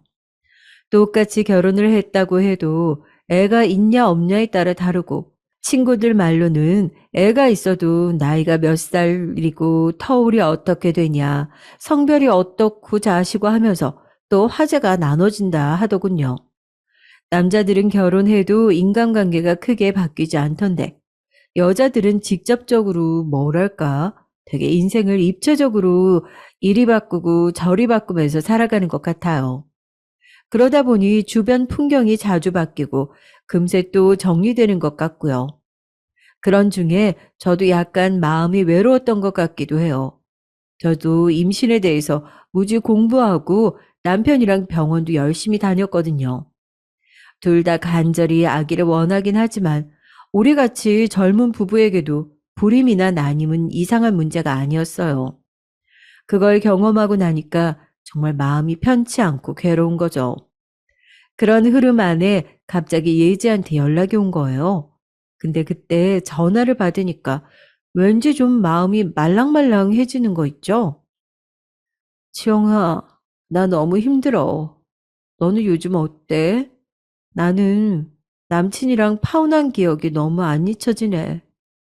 남들은 이런 나를 다 바보 같다고 하겠지? 나도 잘 아는데 얼른 해결하고 싶은데 이게 뜻대로 잘 안 된다. 저도 여러모로 약해지고 있을 때이기도 했고 사실 예지의 파혼 얘기에 대해서 저도 자세히 알던 건 아니었어요. 그래서 다시 연락을 주고받으면서 몇 번 또 얼굴을 보게 되었답니다. 막상 사정을 들어보니까 예지 입장에선 힘들 만도 했던 이야기더라고요. 나 진짜 몰랐어. 정말 꿈에도 몰랐어. 그런데 정호 씨한테 나도 모르게 결혼을 약속한 여자가 있었다는 거야. 알고 보니까 여기저기 돈으로 얽힌 사건들도 많고 채권자들도 좀 있었더라고. 나한테 명품백 사줄 땐 몰랐지. 정말 정호 씨네 집이 잘 살아서 여유가 있어서 그런 줄 알았다니까. 이렇게 꽤 민감한 얘기들을 서슴없이 털어놓는 걸 보는데 얼굴이 뭔가 이전 같지 않고 많이 퍼석해졌더라고요. 나 얼굴 많이 상했지. 진짜 장난 아니야. 마음고생 엄청 하고 밤에는 술을 마셔야 잠잘 수 있어. 진짜 못 견디겠더라. 이러다가 병 얻고 사람 죽어나는 건가 봐. 너가 볼 땐 내가 너무 바보 같지. 근데 말이야, 나 정말 정호 씨 목소리 딱 한 번만 들을 수 있었으면 좋겠어. 그러고 포기할 수 있게 말이야. 듣기에는 너무 얼척없는 얘기였지만 그래도 오죽 힘들었으면 저렇게 생각을 했을까 싶었어요. 제가 아는 예지는 늘 완벽하고 철통같이 뭔가를 방어하는 주의였는데 그런 걸 속으로 저렇게 삭혔다고 생각하니 안쓰럽더라고요. 그렇다 보니 저도 우리 집에 불러서 밥도 먹고 나름 저의 쓰린 고민들을 얘기하며 같이 나누게 됐죠. 나도 아기가 생기지 않아서 힘들어. 자연스럽게 친구들이랑 화제가 바뀌고 멀어지기도 하고 약간 소외감이 들더라고. 예진이가 결혼한 친구들 사이에서 딱히 화제 찾기 힘들었을 것 같아. 난 이제서 이해가 되더라. 정말이지 이때는 이런 마음이 진심이었어요. 예지처럼 시비 걸고 하지는 않지만 대충 분위기를 보니까 얼마나 스트레스였을지 알겠더라고요. 이런 소소한 말들을 나누면서 우리는 어울리는 시간이 많아졌고요. 그러다 보니 가끔 우리 친정엄마나 언니가 왔을 때에도 스쳐가면서 인사도 하고 남편이랑도 셋이 밥을 먹기도 했어요. 그런데 며칠쯤 지났을까 친정엄마가 저를 부르더니 뭐라고 하시는 거예요. 지영이 너 예지 왜 신혼집에 불러서 놀아? 놀아도 니들끼리 놀지. 왜 김서방 왔을 때도 같이 노냔 말이야. 그런 거 하는 거 아니다. 엄마가 다 겪어봐서 아는 건데 그거 되게 불안하고 안 좋은 거야. 너 엄마 얘기 허투루 듣지 마. 응? 엄마가 대뜸 이렇게 하는 이야기의 의미를 저는 잘 이해를 못 하겠더라고요. 왜 그런 주의를 주는 건지 도통 알 수가 없었어요. 뭐야, 엄마. 갑자기 그런 말을 왜 하는 건데? 그냥 와서 놀 수도 있는 거지. 그리고 나 연애할 때부터 예지도 친구들이랑 같이 이 사람 봤었단 말이야. 편하게 같이들 밥 먹는 건데 뭐가 나빠? 근데 이 말을 하면서 저도 약간 마음이 썩 좋지 않았던 게요. 예지가 우리 남편이랑 같이 식사할 때에는 기분 좋게 대화를 하는데 꼭 그 다음 날이나 다다음 날 저한테 연락해서 찝찝한 말을 하더라고요. 있잖아, 지영아. 너 결혼 생활하고 있으니까 내가 이런 말 하기 좀 조심스럽기는 한데, 아무튼 나는 좀 그렇다? 남자들 말이야. 내가 정호 씨한테 당한 것도 있고, 주변에서 일어나는 일들이 많이 보이잖아. 보니까 결혼한 남자들 애지간하면 다 헛짓하는 뒷모양새들이 있더라고. 물론 네 남편은 안 그럴 거라고 믿지만, 그래도 남자들 너무 믿지 마. 이 말은 약간 기분이 나쁘고 거슬리더라고요. 저라고 그런 안 좋은 사건들을 뉴스나 주변에서 곧잘 듣기도 하고 아예 세상 물정을 모르는 게 아니거든요. 하지만 굳이 그걸 우리 가족이나 남편, 지인에게 이입하고 싶진 않았어요. 정말로 먼 사건이 있지는 않은 이상 말이에요. 그런데 굳이 저런 얘기를 해서 불안감을 주는 예지를 이해할 수가 없었어요. 대충 듣고 넘기긴 했지만 계속 마음 안에 찝찝하게 남더라고요. 아마도 어릴 때부터 제가 얘랑 친했던 걸 알고 있는 엄마 입장에서는 자잘하게 스트레스를 받았던 것도 아니까 그냥 멀리하라고 했나 싶더군요. 그리고 워낙 우리 엄마는 잔소리를 극단적으로 하는 타입이라 일을 보고 10가지 상상해서는 과하게 주의를 주는 편이죠. 그래서 딱히 귀담아 듣지 않았는데 시간이 지나니까 왜 어른들 말 들으라는 건지 정말 뼈저리게 깨닫게 됐습니다. 그때 엄마한테 확실하게 도대체 그걸 무슨 의미로 말하는 거냐고 제대로 물어볼 걸 그랬었나 봐요. 이 시기가 좀 지나서 저랑 예질은 마치 둘 다 뭔가 좀 하자는 의지가 있었기 때문에 같이 헬스를 다니게 됐어요. 병원에서도 저한테 체력이 너무 약하다고 하셨고, 예지는 살을 좀 더 빼서 몸을 만들고 싶다고 했었거든요. 그래서 같이 딱 중간 지점이 되는 곳에 헬스장을 예약했고, 함께 운동하러 다니게 됐는데요. 우리를 봐주는 트레이너가 있었는데, 거의 우리 또래인 듯 보이더라고요. 그런데 그쪽도 싱글인 것 같았고, 이상하게 뭔가 가르쳐 줄 때 예지랑 뭔가 사인을 주고받는 듯한 느낌이 드는 거예요. 결혼한 아줌마의 눈치란 요상하게 이런 데서 빨라지는 건지 저는 예지한테 물어봤답니다. 야, 김예지, 너 솔직히 말해봐. 저 트레이너랑 너 뭐 있지? 아까 둘이 스쳐가면서 뭐라고 말 주고받는 것 같던데 그거 내가 쭉 보고 있었더니 저 사람 완전 와라락 놀라는 분위기던데? 둘이 뭔가 감정 있는 거야? 왜 나한테 말을 안 해줘? 아무리 봐도 청춘 남녀가 눈이 적당히 맞아떨어진 듯한 분위기로 시선을 주고받고 있었거든요.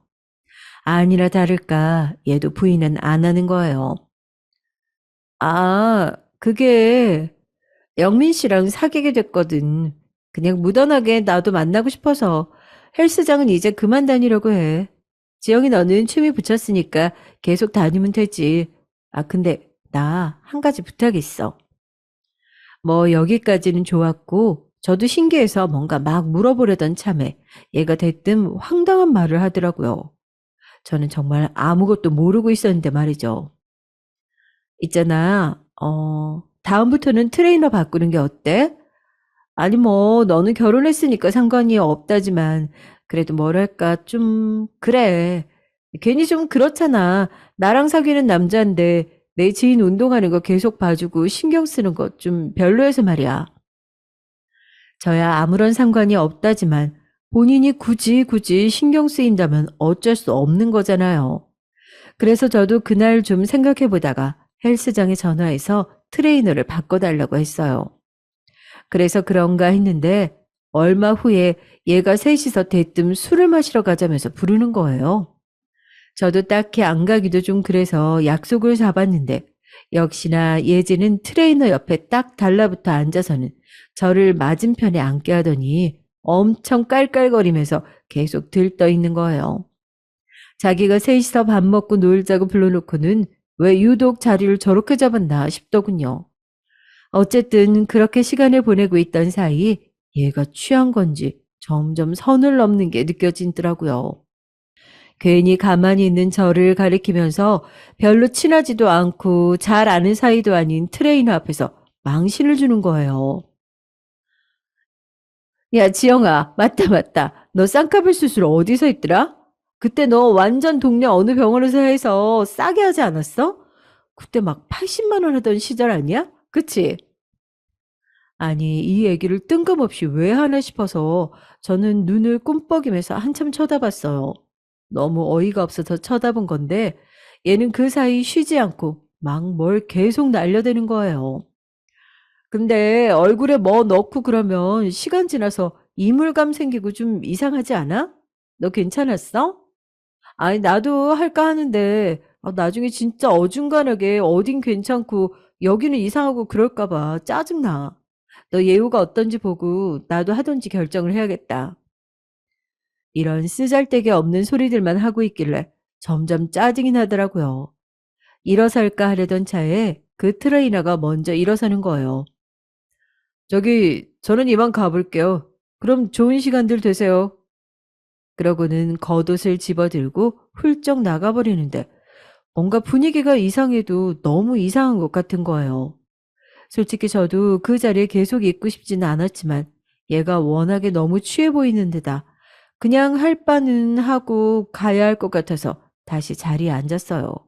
그게 아니면 남자친구가 된 이 트레이너한테 맡기고 가면 되는데 자기 여친을 저렇게 술에 취한 상태로 내버려 두고 가다니 좀 이상하잖아요. 예지야, 저기 나 이제 그만 갈게. 너도 같이 일단은 따라 나와. 집에 가서 더 마시든지 해. 여기 이러고 있으면 사고 나. 이렇게라도 말하면 따라오겠지 싶어서 지갑을 들고 훌쩍 일어났는데 순간 그 와중에 제 귀에 믿을 수 없는 소리가 들려왔어요. 눈을 휘둥그레 하고 몇 번이나 다시 뻐끔거리면서 뜨며 아주 찬찬히 얘를 돌아봤던 것 같아요. 뭐라고? 지금 뭐라고 했어? 제가 이렇게 되묻는데 대답을 안 하길래 전 너무 열받아서 다시 소리를 획 내질렀어요. 야, 예지, 너 똑바로 말해. 너 지금 뭐라고 했어? 나하고 장난해? 그러자 완전 풀린 눈으로 절 응시하면서 이렇게 말하는 거예요, 글쎄. 뭐, 내가 뭐 어쨌는데, 내가 뭐 잘못했어? 그냥 네 남편 뭐 다를 줄 아냐고. 별거 없다? 전 다시 의자를 찍 하고 끌고 앉은 다음에 눈을 똑바로 보면서 떨리는 목소리로 물었어요. 야, 내 남편 얘기가 여기서 왜 나와? 갑자기 왜 그딴 말을 하는 거야? 내 남편이 뭐? 그러자 어디 뭐 잘못 얻어맞은 사람처럼 막 배시시 웃으면서 똑같이 저를 응시하며 희죽거리는 거예요. 보통 취한 것 같진 않았지만 그래도 그렇지 너무 애가 나사 빠진 마냥 이상하더라고요. 남자들 다 그래. 치마만 부르면 다 좋아해. 아, 그렇다니까. 야, 네 남편도 다를 거 없어. 넌 아닌 것 같아? 너 말 애매하게 하지 말고 똑바로 해. 나 지금 기분 너무 나빠. 그냥 넘어갈 생각 없으니까 똑바로 말해. 이때 저도 스스로 놀랄 만큼 엄청 정색하면서 되게 굳은 목소리로 마구 화를 냈던 것 같아요. 내가 얼마나 만만하면 사람 오라가라 불러놓고 이딴 소리를 하나 싶더라고요. 처음에는 실없는 소리를 해가면서 계속 몇 분간 빙빙 돌며 쓸데없는 소리를 하더니 이젠 갑자기 저한테 이런 말을 하는 거예요. 있잖아. 네 남편 말이야. 저번에 어디지? 니네 집 갔을 때, 너 화장실 갔을 때, 나한테 물어보더라? 요즘 뭐 하냐고? 너 몰랐지? 몰랐지? 와, 이때 정말 머리를 어디서 두들겨 맞은 듯 댕강하는 소리가 나는 게 느껴지더라고요. 내면적인 소리라고 해야 하나. 아무튼 진짜 너무 어질어질했어요. 순간적으로 몸이 우웅하고 기우는 게 느껴지더라고요. 뭔가 생각들이 엄청 정신없이 엉키는 와중에 겨우 물어봤어요. 그게 뭐? 고작 뭐 하냐고 물은 것 같고 뭐 어쩌라는 거야? 아, 네가 하고 싶은 말이 뭔데? 그러자 얘가 갑자기 인상을 팍 쓰더니 자리를 고쳐 앉고는 저를 완전 폭발하게 만들어 버렸어요. 야, 내가 있던 얘기하지 없던 말 쥐어내냐? 어? 암튼 그때 네 남편이 말이야. 나 되게 챙겨줬어. 너 모르지? 아우, 몰랐지. 어떻게 알아, 우리 주영이가, 어?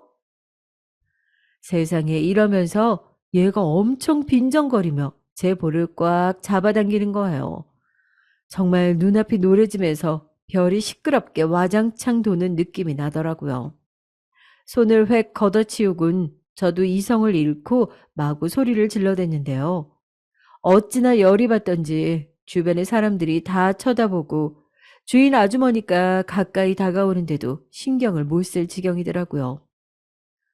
뭐, 야, 너 더 말해봐. 뭐라고? 이게 진짜 미쳤나?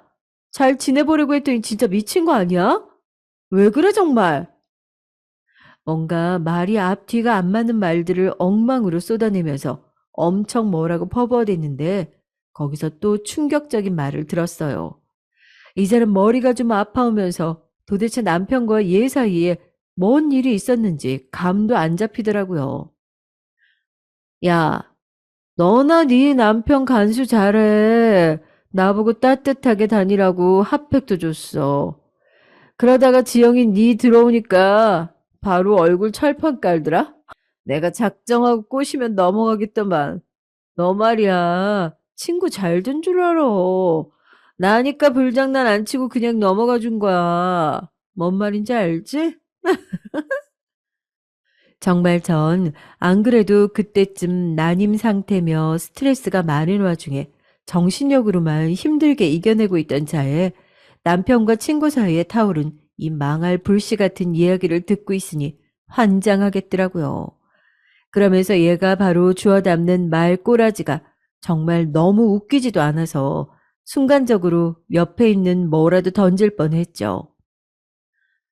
어쨌든 너랑 나랑 친구니까 절친이니까 이런 걸로 싸우면 안 돼. 그럼 싸우면 안 되지. 그러니까 너 얼른 네 남편 단돌이 잘해. 그러다 나한테 뺏긴다. 이때 저는 눈을 한참 감고 콧바람을 마구 내뿜어대다가 다시 한번 눈을 치뜨고 노려봤어요. 욕이 나올 것 같은 걸 참고 냉정하게 한마디 훅 던졌습니다. 너 진짜 기가 찬다.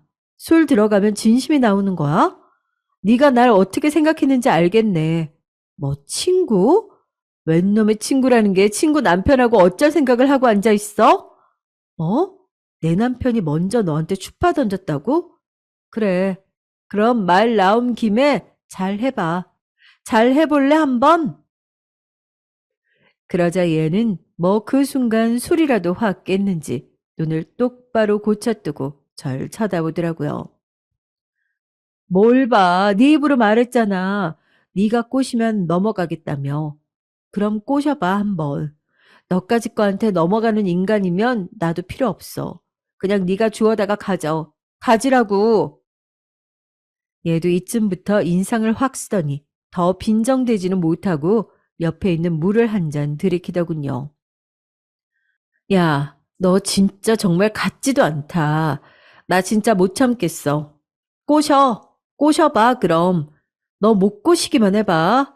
아, 진짜 날 뭘로 받길래 그딴 소리를 하냐? 너 한 달 안에 내 남편 꼬시면 내가 1억 줄게. 그니까 악을 쓰고 한번 다 대동해서 어디 한번 꼬셔봐. 기회 줄 테니까 해볼 거 다 해보라고. 못하면 너 진짜 완전 박살날 줄 알아, 어? 이렇게 이성이 완전히 나가버린, 코드가 빠져버린 으름장을 놓는 와중에도 저 역시 한편으로는 떨리는 게 사실이었어요. 너무 열받고 분노가 심해서 혈기에 못 이겨 얘한테 그렇게 막 퍼붓기는 했지만요. 머리는 진짜 오래 쓰던 노트북 프로그램이 과부하로 고장난 것처럼 엉망진창이었어요. 왜 남편이랑 얘랑 그런 타이밍이 있었던 거지? 우리 집에서? 내가 없을 때? 화장실 갔을 때가 언제를 말하는 거지? 몇 번 집에 온 적도 없는데, 그럼 내가 잠깐 자리를 비웠을 때 우리 남편이 예지한테 추파를 던졌었다고? 이런 말풍선들이 정말 감당 안 될 정도로 머릿속을 시끄럽게 왔다 갔다 하는 거예요. 정말 돌아버릴 것 같더라고요. 일단은 그렇게 질러버리고 집으로 돌아오는데 마음속이 정말 완전 지옥 그 자체가 되어버린 거예요. 저는 결혼 생활을 하는 내내 남편을 여자 문제 관련해서 정말 조금도 의심을 해본 적이 없어요. 그런 걸로 남편을 쪼고 싸우는 부부들을 볼 때 저렇게 못 믿겠으면 대체 왜 결혼을 한 건지 한심하게 여겼어요. 그런데 이게 자기 마음대로 컨트롤이 되는 게 아니더라고요.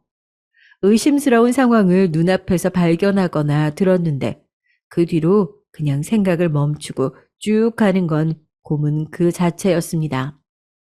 남편한테 물어볼까 말까 하다가 꾹 참았는데 마침 들어가니까 남편이 라면을 먹고 있더라고요. 너무 평온해 보이는 모습에 저도 긴장이 탁 풀려서는 그대로 소파에 뛰어들 듯 털썩 앉았어요. 그러자 남편이 오늘 어땠냐, 잘 만나고 왔냐고 물어보는데 괜히 순간 저도 뭔가 집에 오는 내내 잊을 수 없었던 그 이야기가 퍼뜩 치고 올라오는 거예요. 정말 어떻게 말릴 새도 없이 제 입 밖으로 그 말이 나와버리고 말았죠. 자기 있잖아. 저기 남자들 말이야. 결혼하고 또 딴 생각들 해? 그러니까 딴 여자 보면 예쁘고 좋아 보이는 여자 보면 바람 피우고 싶다거나 만나고 싶다고 생각하냐고. 진짜 뭐 이런 질문이 있는 건지 저도 뭔 말을 하고 있나 싶은 한심한 얘기였어요. 남편은 눈이 휘둥그레지더니 뭐 그런 얘기를 하냐는 거예요. 아, 글쎄. 아, 아직도 가슴이 답답하고 화나 죽겠네. 있잖아, 오늘 예지를 만났는데 나 진짜 믿을 수 없어서 아직도. 근데 저 자신도 좀 이상해진 건지 친구 이름을 입에 올리면서 저도 모르게 남편의 반응을 슬쩍 떠보듯 살피게 된 거예요. 유심히 보니까 얘 이름이 나오자마자 남편은 눈을 막 깜빡깜빡 거리는 거죠. 이상하게 거기서부터 아주 안 좋은 예감이 조금씩 올라오기 시작했습니다.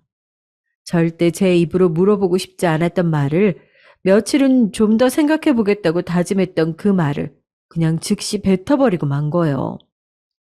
저기 있잖아. 당신 언제 예지한테 핫팩 준 적 있어? 그 말을 하고 저는 저 스스로도 느껴질 정도로 정말 양쪽 눈에 힘을 가득 싣고 팽팽한 눈 상태로 남편을 쳐다봤던 것 같아요. 어떻게 반응을 하고 뭐라고 답을 할지 알고 싶어서 그랬던 거죠. 근데, 근데 말이에요. 남편이 이때 선뜻 막 빠르게 즉각 대답을 못하는 거예요. 그렇다고 시간이 엄청 걸리고 아예 대답을 못한 건 아닌데 제가 너무 긴장하고 시간을 체감해서 그런가 봐요. 그 몇 초간의 시간이 되게 지루하고 그 사이 남편이 뭔가 딴 생각을 하거나 다른 진실이 있다고 의심될 정도로 길게 느껴지더라고요. 응? 아, 아, 누가? 왜? 이건 누가 봐도 좀 이상한 대답이잖아요. 그랬으면 그런 거고 아니면 아닌 거지. 이상하게 답을 돌아가는 느낌이 들었죠. 그때 저는 남편을 한참 바라보다가 기분이 너무 우울하고 축축 처지는 느낌이 들었죠. 생전 이런 생각을 해본 적 없이 살아왔는데 왜 저한테 이런 일이 닥친 걸까요? 너무 웃기잖아요. 아무리 친구로 오래 지내왔다지만 그리 좋은 기억은 없었던 애였고 게다가 다른 모든 친구들이 거리를 둘 때 제가 잘해줬단 말이에요. 그런데 이렇게 덜컥 배신을 당하다니 그것도 내가 정말 목숨같이 귀하게 생각했던 남편과 엮여서 말이에요. 이후로 남편의 대답을 더 듣고 싶지도 않아서 저는 잔뜩 처진 상태로 안방에 그대로 들어와서 털썩 누웠어요. 남편은 얼른 뒤따라 들어와서는 이런 말을 하는데 그것조차도 너무 말 같지도 않은 변명이더라고요.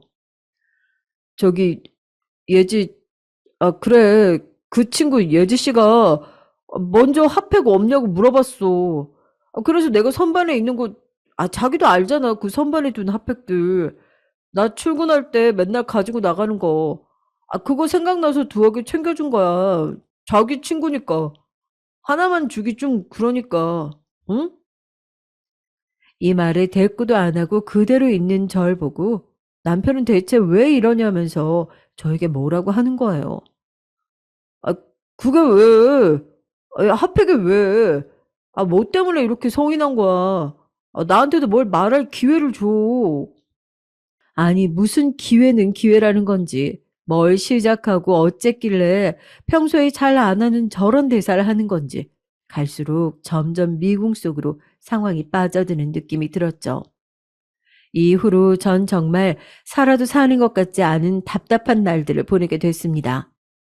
남편과 뭔가 이 상황에 대해서 제대로 얘기를 해볼 새도 없이 제 안은 의심이라는 풍선이 빵빵하게 차올라서 터지기 직전이었거든요. 그러던 와중에 얘랑 연락하고 있던 것도 그만둬 버렸고 어떻게 지내고 있는지 알 수 없으니까 더 불안한 거예요. 정말 작정하고 내 남편한테 몰래 연락하거나 작업을 치고 있을 수도 있는데 그럼 어떻게 해야 하나 하면서 별의별 생각이 다 들어오게 됐죠. 근데 그나마 그 와중에 단톡방으로는 연결이 되어 있었거든요.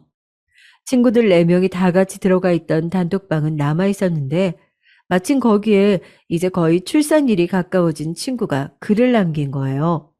다 같이 만나잖아요.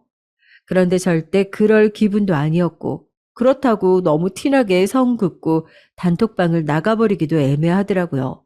근데 예지 이 기집애가 절 약 올리려고 하는 건지 다짜고짜 자기 얼굴 사진을 올리고 자랑글을 올린 거예요. 나 이번에 관리 좀 받고 얼굴 핀 것 같아. 연애해도 되겠지, 얘들아? 이러면서 저를 완전히 싹 무시하듯이 태연하게 웃으면서 글을 남겼더라고요. 결국 이렇게 희죽거리면서 은근히 저한테 빈정대는 내용이 너무 짜증나서 말없이 톡박을 나와버렸죠. 그러니 친구들 하나 둘씩 전화 오고 예지 이 기집애도 간만에 개인적으로 연락이 왔더군요. 야, 너 되게 쫄았나 보다. 불안해? 그날 그렇게 당당하게 소리 지르고 나가버릴 땐 언제고? 애들 앞에서 너무 티나게 빽거리는 거 아니야? 네가 네 입으로 네 남편 한 달 안에 꼬셔보라며. 네가 나불거릴 땐 언제고. 이제 와서 피해자인 척 그러고 빼네. 너 진짜 겁나나 보다. 이렇게 메시지가 와 있었지만 답장 안 하고 그냥 넘겨버렸는데 생각할수록 너무 분이 풀리지 않는 거예요. 왁 하고 달려들어서 머리채 잡고 싸울 수도 있겠죠. 하지만 그건 어디까지나 건너편에서 대충 볼 때 해줄 수 있는 조언인 거예요. 이제는 친구였었던 것을 떠나 순전히 여자 대 여자의 자존심으로서 부딪히게 되는 상황인 거죠. 게다가 남편의 의중이 어떤지 아주 이상하게 저 사이에 얽혀 들어가 있는 상태라서 남편이랑 얘기하기도 싫고 얘도 너무너무 꼴보기 싫고 가증스러웠어요. 일단 조금이라도 움찔하거나 당황한 반응을 보인 이상 남편은 거의 신뢰도를 대부분 잃은 거나 마찬가지라고 생각하거든요. 그러다가 1, 2주쯤 지났을까? 남편이 야근이 있다면서 저한테 연락을 해오긴 했지만 묘하게 우리 둘 사이에는 보이지 않는 선이 생겼어요.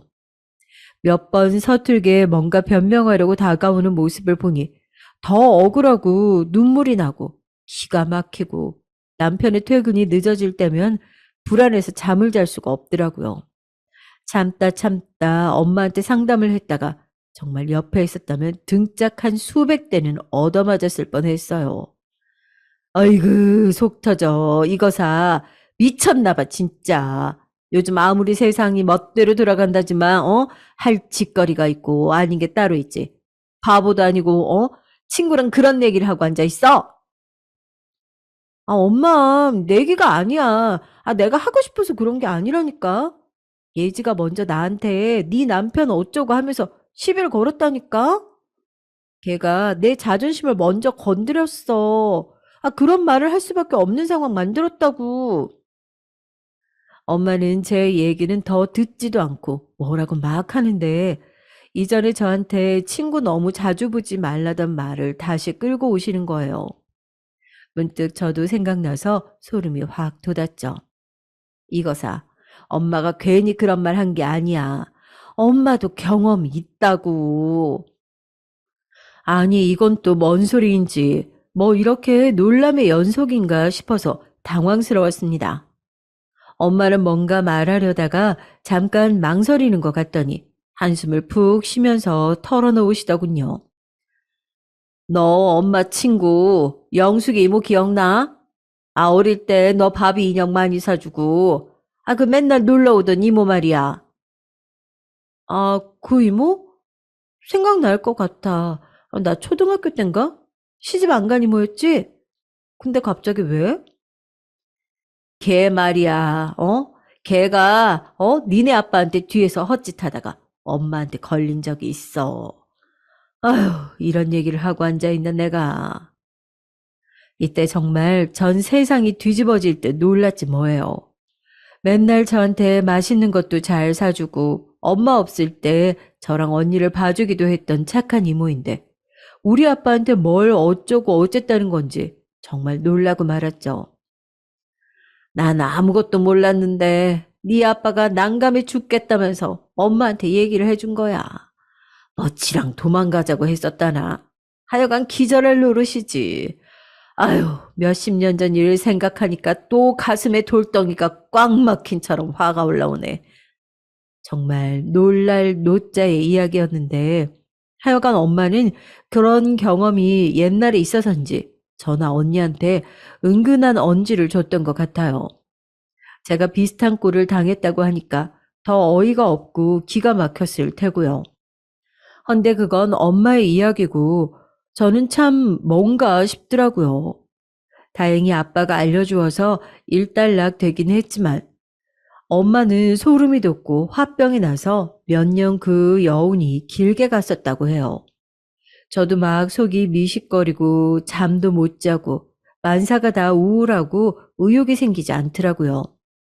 애가 안 생겨서 걱정했는데 예지랑 내 남편이 정말 끔찍한 그런 상황이 맞았고 그게 더 확대되는 상황이라면 차라리 이게 다행인 걸까 싶었어요.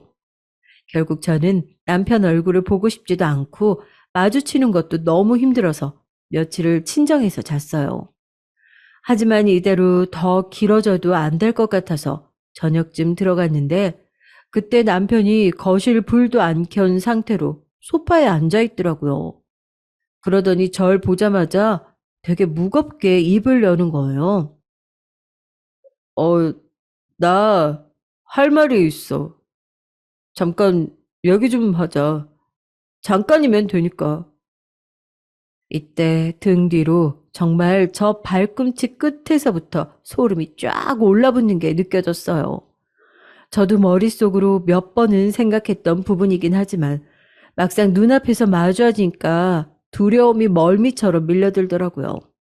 제가 예상했던 대로 남편은 이혼을 얘기할 것 같은 분위기가 느껴지는 거예요. 저도 이 상태로 우리가 더 살 수 있을까 싶었지만 그러면서도 두려운 부분들이 많았거든요. 침을 꿀꺽 삼키고 일단 소파에 앉아서 그런 불안함을 조금이라도 떨구고 싶어서 약하게 조명을 켰어요. 그러고 앉아 있는데 제 앞에 남편이 갑자기 뭔가를 쓱 밀더군요. 이거, 이거 한번 봐봐. 아주 어눌한 말투로 조심스러운 눈으로 절 보며 제 쪽으로 밀어준 것은 바로 남편의 핸드폰이었어요. 나 몇 번이란 말을 할까 말까 했어. 아니, 근데 네 반응을 보니까 진짜 너무 어렵더라. 어떻게 시작을 하고 마무리를 져야 할지 모르겠어. 순간 이 말을 듣자마자 저는 눈을 뜰 수가 없더라고요. 뭐 때문에 핸드폰을 보라는지 모르겠지만 저에게 꺼내기 괴롭다고 하는 저 화제는 아무래도 이혼일 게 분명해 보였습니다. 저조차도 속으로 맴돌았던 단어인데 이렇게 냉랭한 상태로 몇 줄을 넘기며 보내왔던 남편도 똑같았을 테니까요. 제가 아예 손도 못 대고 있는 걸 보더니 남편은 안 되겠는지 다시 입을 열더라고요. 역시나 예지 이름을 올리면서 그게 주된 원인이 되어 이야기를 시작하는데 진짜 너무 괴롭고 토할 것 같았어요. 그러면서 내가 이걸 왜 마냥 이렇게 피해자가 되어서 두려워해야 하는 건지, 왜 그들의 일탈로 이루어진 이 결말에 나만 당해야 하나 너무 억울하더라고요. 남편은 제 표정을 보며 계속 조심스럽게 말을 이어가는데 듣던 새에 저도 약간 눈을 치켜뜨게 됐어요. 저기 있잖아. 그래, 핫팩 얘기. 뭔가가 좀 뒤죽박죽인데 그게 그 예지 씨, 네 친구 말이야. 너가 뭐라고 받아들일지 모르겠어. 근데 그 핫팩 네 친구분이 뭐라고 했는지 모르겠지만 먼저 나한테 춥다고 좀 빌려달라고 하셨어. 그래서 꺼내준 거야. 이쯤에는 저도 대강 듣느라 흘려들었는데 이후로 남편이 좀 눈으로 직접 보라면서 핸드폰 창을 켜서 주더라고요. 이거 이거 봐봐. 사실 나도 이게 뭔지 참 어떻게 해야 될지 모르겠더라고. 지영이 네 친구니까 너가 힘들 것 같아서 말은 안 했는데 이대로 계속 가면 안 될 것 같아. 좀 봐봐 이거. 이때 남편이 건넨 화면을 보니 카톡 창이 열려 있더라고요. 거기에는 예지의 카톡 메시지 창이었는데 얘가 제 남편한테 진짜로 연락을 한 거예요. 이놈의 기집애 저랑 그렇게 대판 싸우고 부수고 하면서도 서로 칼 갈고 헤어지긴 했지만 진짜 작정하고 연락을 했었더군요. 눈에는 정말 불이 쏟아져 나올 지경으로 그 메시지를 보는데 뭔가 좀 이상한 거예요. 이게 뭐야? 애지 전부터 오빠한테 연락을 했었어? 남편은 한숨을 푹 쉬면서 앞머리를 쓸어 올리더니 눈을 질끈 감고 고개를 끄덕거리더군요. 대체 그놈의 핫팩이 뭐라고. 아무튼 나한테 고맙다면서 상담할 게 있다는 거야. 남친이랑 헤어져서 힘들다나? 이거 봐, 여기 적혀 있잖아. 그 메시지를 보니 정말 앙큼하고도 아주 간사하게 이런 내용이 적혀 있었어요. 오빠, 저 핫팩 챙겨주셔서 너무 감사해요. 제가 요즘 너무 힘든 때라 좀 상담이 필요해요. 남자 입장에서 조언을 해주셨으면 좋겠는데, 혹시 언제 시간 되세요? 제가 회사 근처로 갈게요. 그리고 지영이한테는 벌써 몇 번이나 상담을 했던 내용이라 또 듣기 힘들어 할 거예요. 이번엔 냉정하게 남자 입장에서 얘기 듣고 진짜 맘 먹고 남친을 잊고 포기하고 싶어요. 저 좀 도와주세요. 이걸 보니까 정말 환장하고 미쳐버리겠는 게 날짜랑 시기랑 대충 보니까 저랑 그렇게 싸우기도 전이었던 거예요. 이미 지가 헛짓하고 우리 남편한테 이상한 여지를 풍기면서 이렇게 따로 만날 구실을 잡고 있었던 거죠. 그래놓고 저랑 싸울 때는 얘가 뭐라고 했었냐면요. 남자들 다를 거 없다. 네 남편도 나한테 추파 던지더라. 이딴 식으로 말을 했던 거잖아요. 심지어 그 아래 바로 남편이 답장을 했더라고요. 이런 내용으로요. 안녕하세요, 예지씨. 저번에 저희 집에 와서 얘기하실 때 보니까 아직도 많이 힘드셨던 것 같아요. 그런데 제가 일도 많이 바빠서요. 저도 연애 상담할 처지가 못 되고 도움 안 될 것 같아요. 그럼 건강 조심하시고 좋은 하루 되세요. 보니까 제가 아는 남편 성격으로는 최대한으로 거절한 게 맞더라고요. 그런데 이것이 거기에 또 구질구질하게 절대 틈을 안 놔주고 또 뭐라고 보내놨던 거예요. 아이, 오빠 너무 겸손하시다. 오빠 인기가 얼마나 많으신데요. 저도 지영이처럼 자상하고 친구 같은 남편 만나서 결혼하는 게 꿈이에요. 오빠 같은 분한테 상담받으면 저 정말 좋은 연애를 시작할 수 있을 것 같아요. 너무 거절하지 마시고 한 번만 만나주시면 안 돼요? 이렇게 제 남편한테 또 뭐라고 보내놓고선 남편은 너무 당황스럽고 어쩔 줄 몰랐는지 그 뒤로 답장을 안 했더라고요. 희한했던 건 그 이후로는 연락이 더 없고 끊겨 있었습니다. 이게 마지막 메시지더라고요. 얘가 오빠한테 또 연락은 안 했어? 나한텐, 아, 이제서 말하는 건데, 아무튼 나한텐 그랬단 말이야. 오빠가 자기한테 뭐 추파 던졌다나? 자기가 맘만 먹으면 꼬실 수 있다 어쩌고 하면서 말이야. 그러자 남편은 또 한숨을 푹 쉬더니 통화 목록을 보여주더군요. 전화는 잊을만 하면 오더라. 이거 봐. 3일 전 목록에 있어. 전화는 대체 왜 하는 건지 모르겠어. 내가 카톡 답장을 안 해서 그런가 봐. 아무튼 지영이 너는 뭔가 의심하는 것 같고, 나는 또 그 예지 씨가 말을 전해준 걸 들어보니까 이거 상황이 완전 엉망진창이더라고. 내가 가운데에 껴서 대체 뭘 하면 좋을지 모르겠는 거야. 있잖아. 나 이러면 안 되는 거 아닌데. 정말 미안한데 우리 회사 동료 민철 씨한테도 상담했어. 그랬더니 무조건 정석대로 가라고. 하나부터 열까지 다 와이프한테 회계장부 검사받듯이 오픈하라는 거야. 그래서 나도 이렇게 말하게 됐어. 이쯤 되니 저는 일단 남편에 대해서는 안심을 했고 그간의 응어리가 정리가 되었는데요. 도저히 예지 이것에 대해서는 참을 수가 없는 거예요. 저한테 뭐라고 으름장을 놓기 전부터 이미 헛짓거리를 하고 있었던 데다가 불과 며칠 전까지 계속 전화질을 했었다는 거. 아무리 제가 열받아서 그런 말을 했다지만 실제로 본인도 어찌 해볼 생각이 있었다는 게 기가 막히더라고요.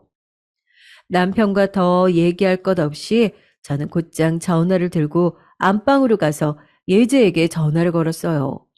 내내 연락 없다가 대뜸 전화부터 걸려오니 지도 얼른 받더라고요. 전 쉴 새 없이 정말 속사포처럼 조곤조곤 때려 눕혔습니다. 야, 예지야, 너 진짜 가관도 아니더라. 네 눈에 내가 정말 가만히 당하고 있을 것 같아? 어? 너 결혼해서 엄연히 가정 있는 남자 건드려서 상간녀 소송 걸려 볼래? 내가 그거 안 하고 그냥 입 다물고 살아줄까 봐 나한테 그런 으름장 났어? 입 있으면 말해봐. 그랬더니 얘도 지지 않고 원체 이상한 애였던 걸 까먹기라도 할까 봐 마구마구 막말을 하더라고요. 뭐야 이게 갑자기 전화해서 뭔 소리야? 야, 네가 네 입으로 나불거렸잖아.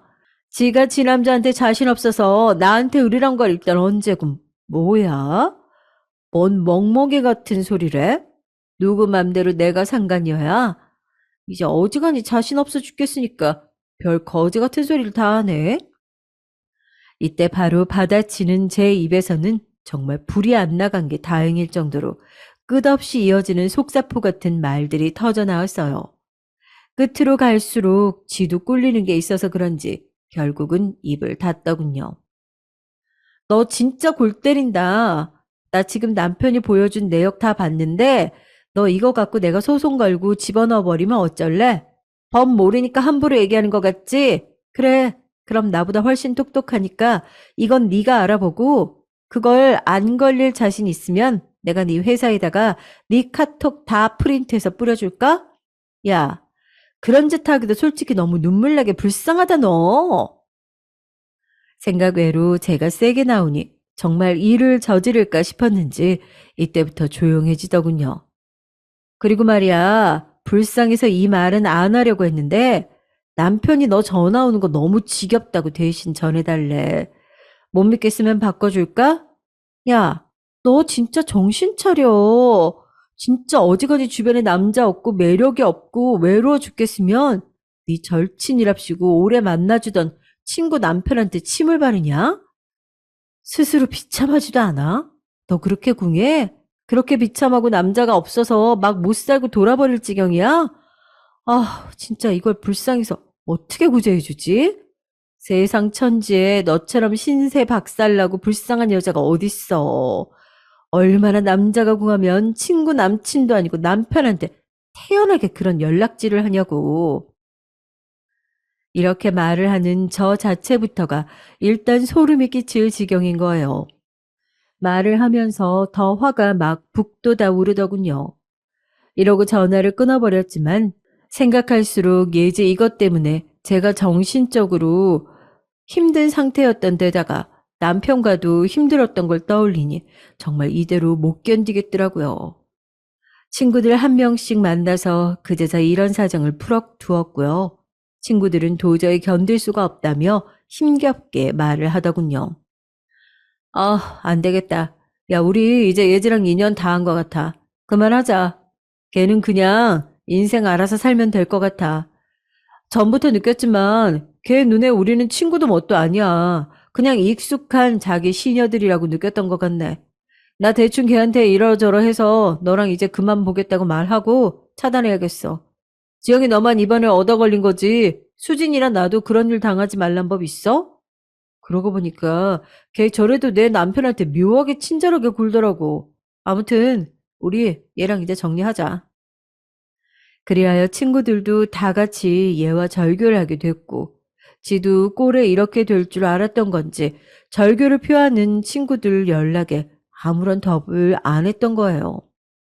나중에 사정을 말하니 우리 엄마는 그간 마음고생한 거며 결혼한 친구 가정 파탄 내려고 했던 거 증거 다 갖고 있으니 집어쳐 넣어버리라고 하는데 사실 이걸로 뭘 대단한 걸 할 수 있나요?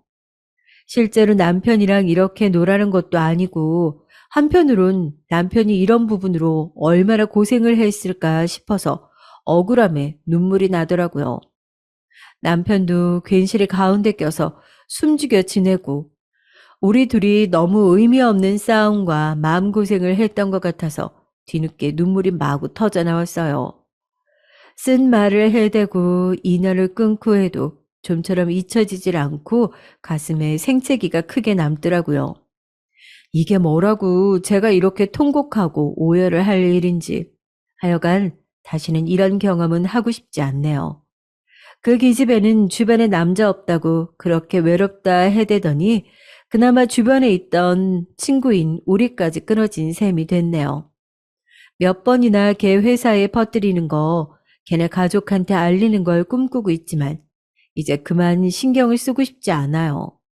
이 글을 쓰고 있는 지금 저희 부부에게 새로운 생명이 찾아왔기 때문에 그냥 이쪽에만 완연하게 몰입하고 싶을 뿐입니다. 남편과도 그 화제에 대해서 서로 얘기를 꺼내지 않고 암묵적으로 더 이상 그 기억에 시달리지 않기로 했거든요. 산다는 건 진짜 힘들었던 일들을 태연하게 덮어두고 흘러가는 시간이라는 강물의 흐름에 빠르게 적응하며 또 새롭게 움직여야 하나 봐요. 일단은 단순하게 너무 많은 걸 생각하지 않고 살아가고 싶네요. 그럼 모두들 건강하세요. 들어주셔서 고맙습니다.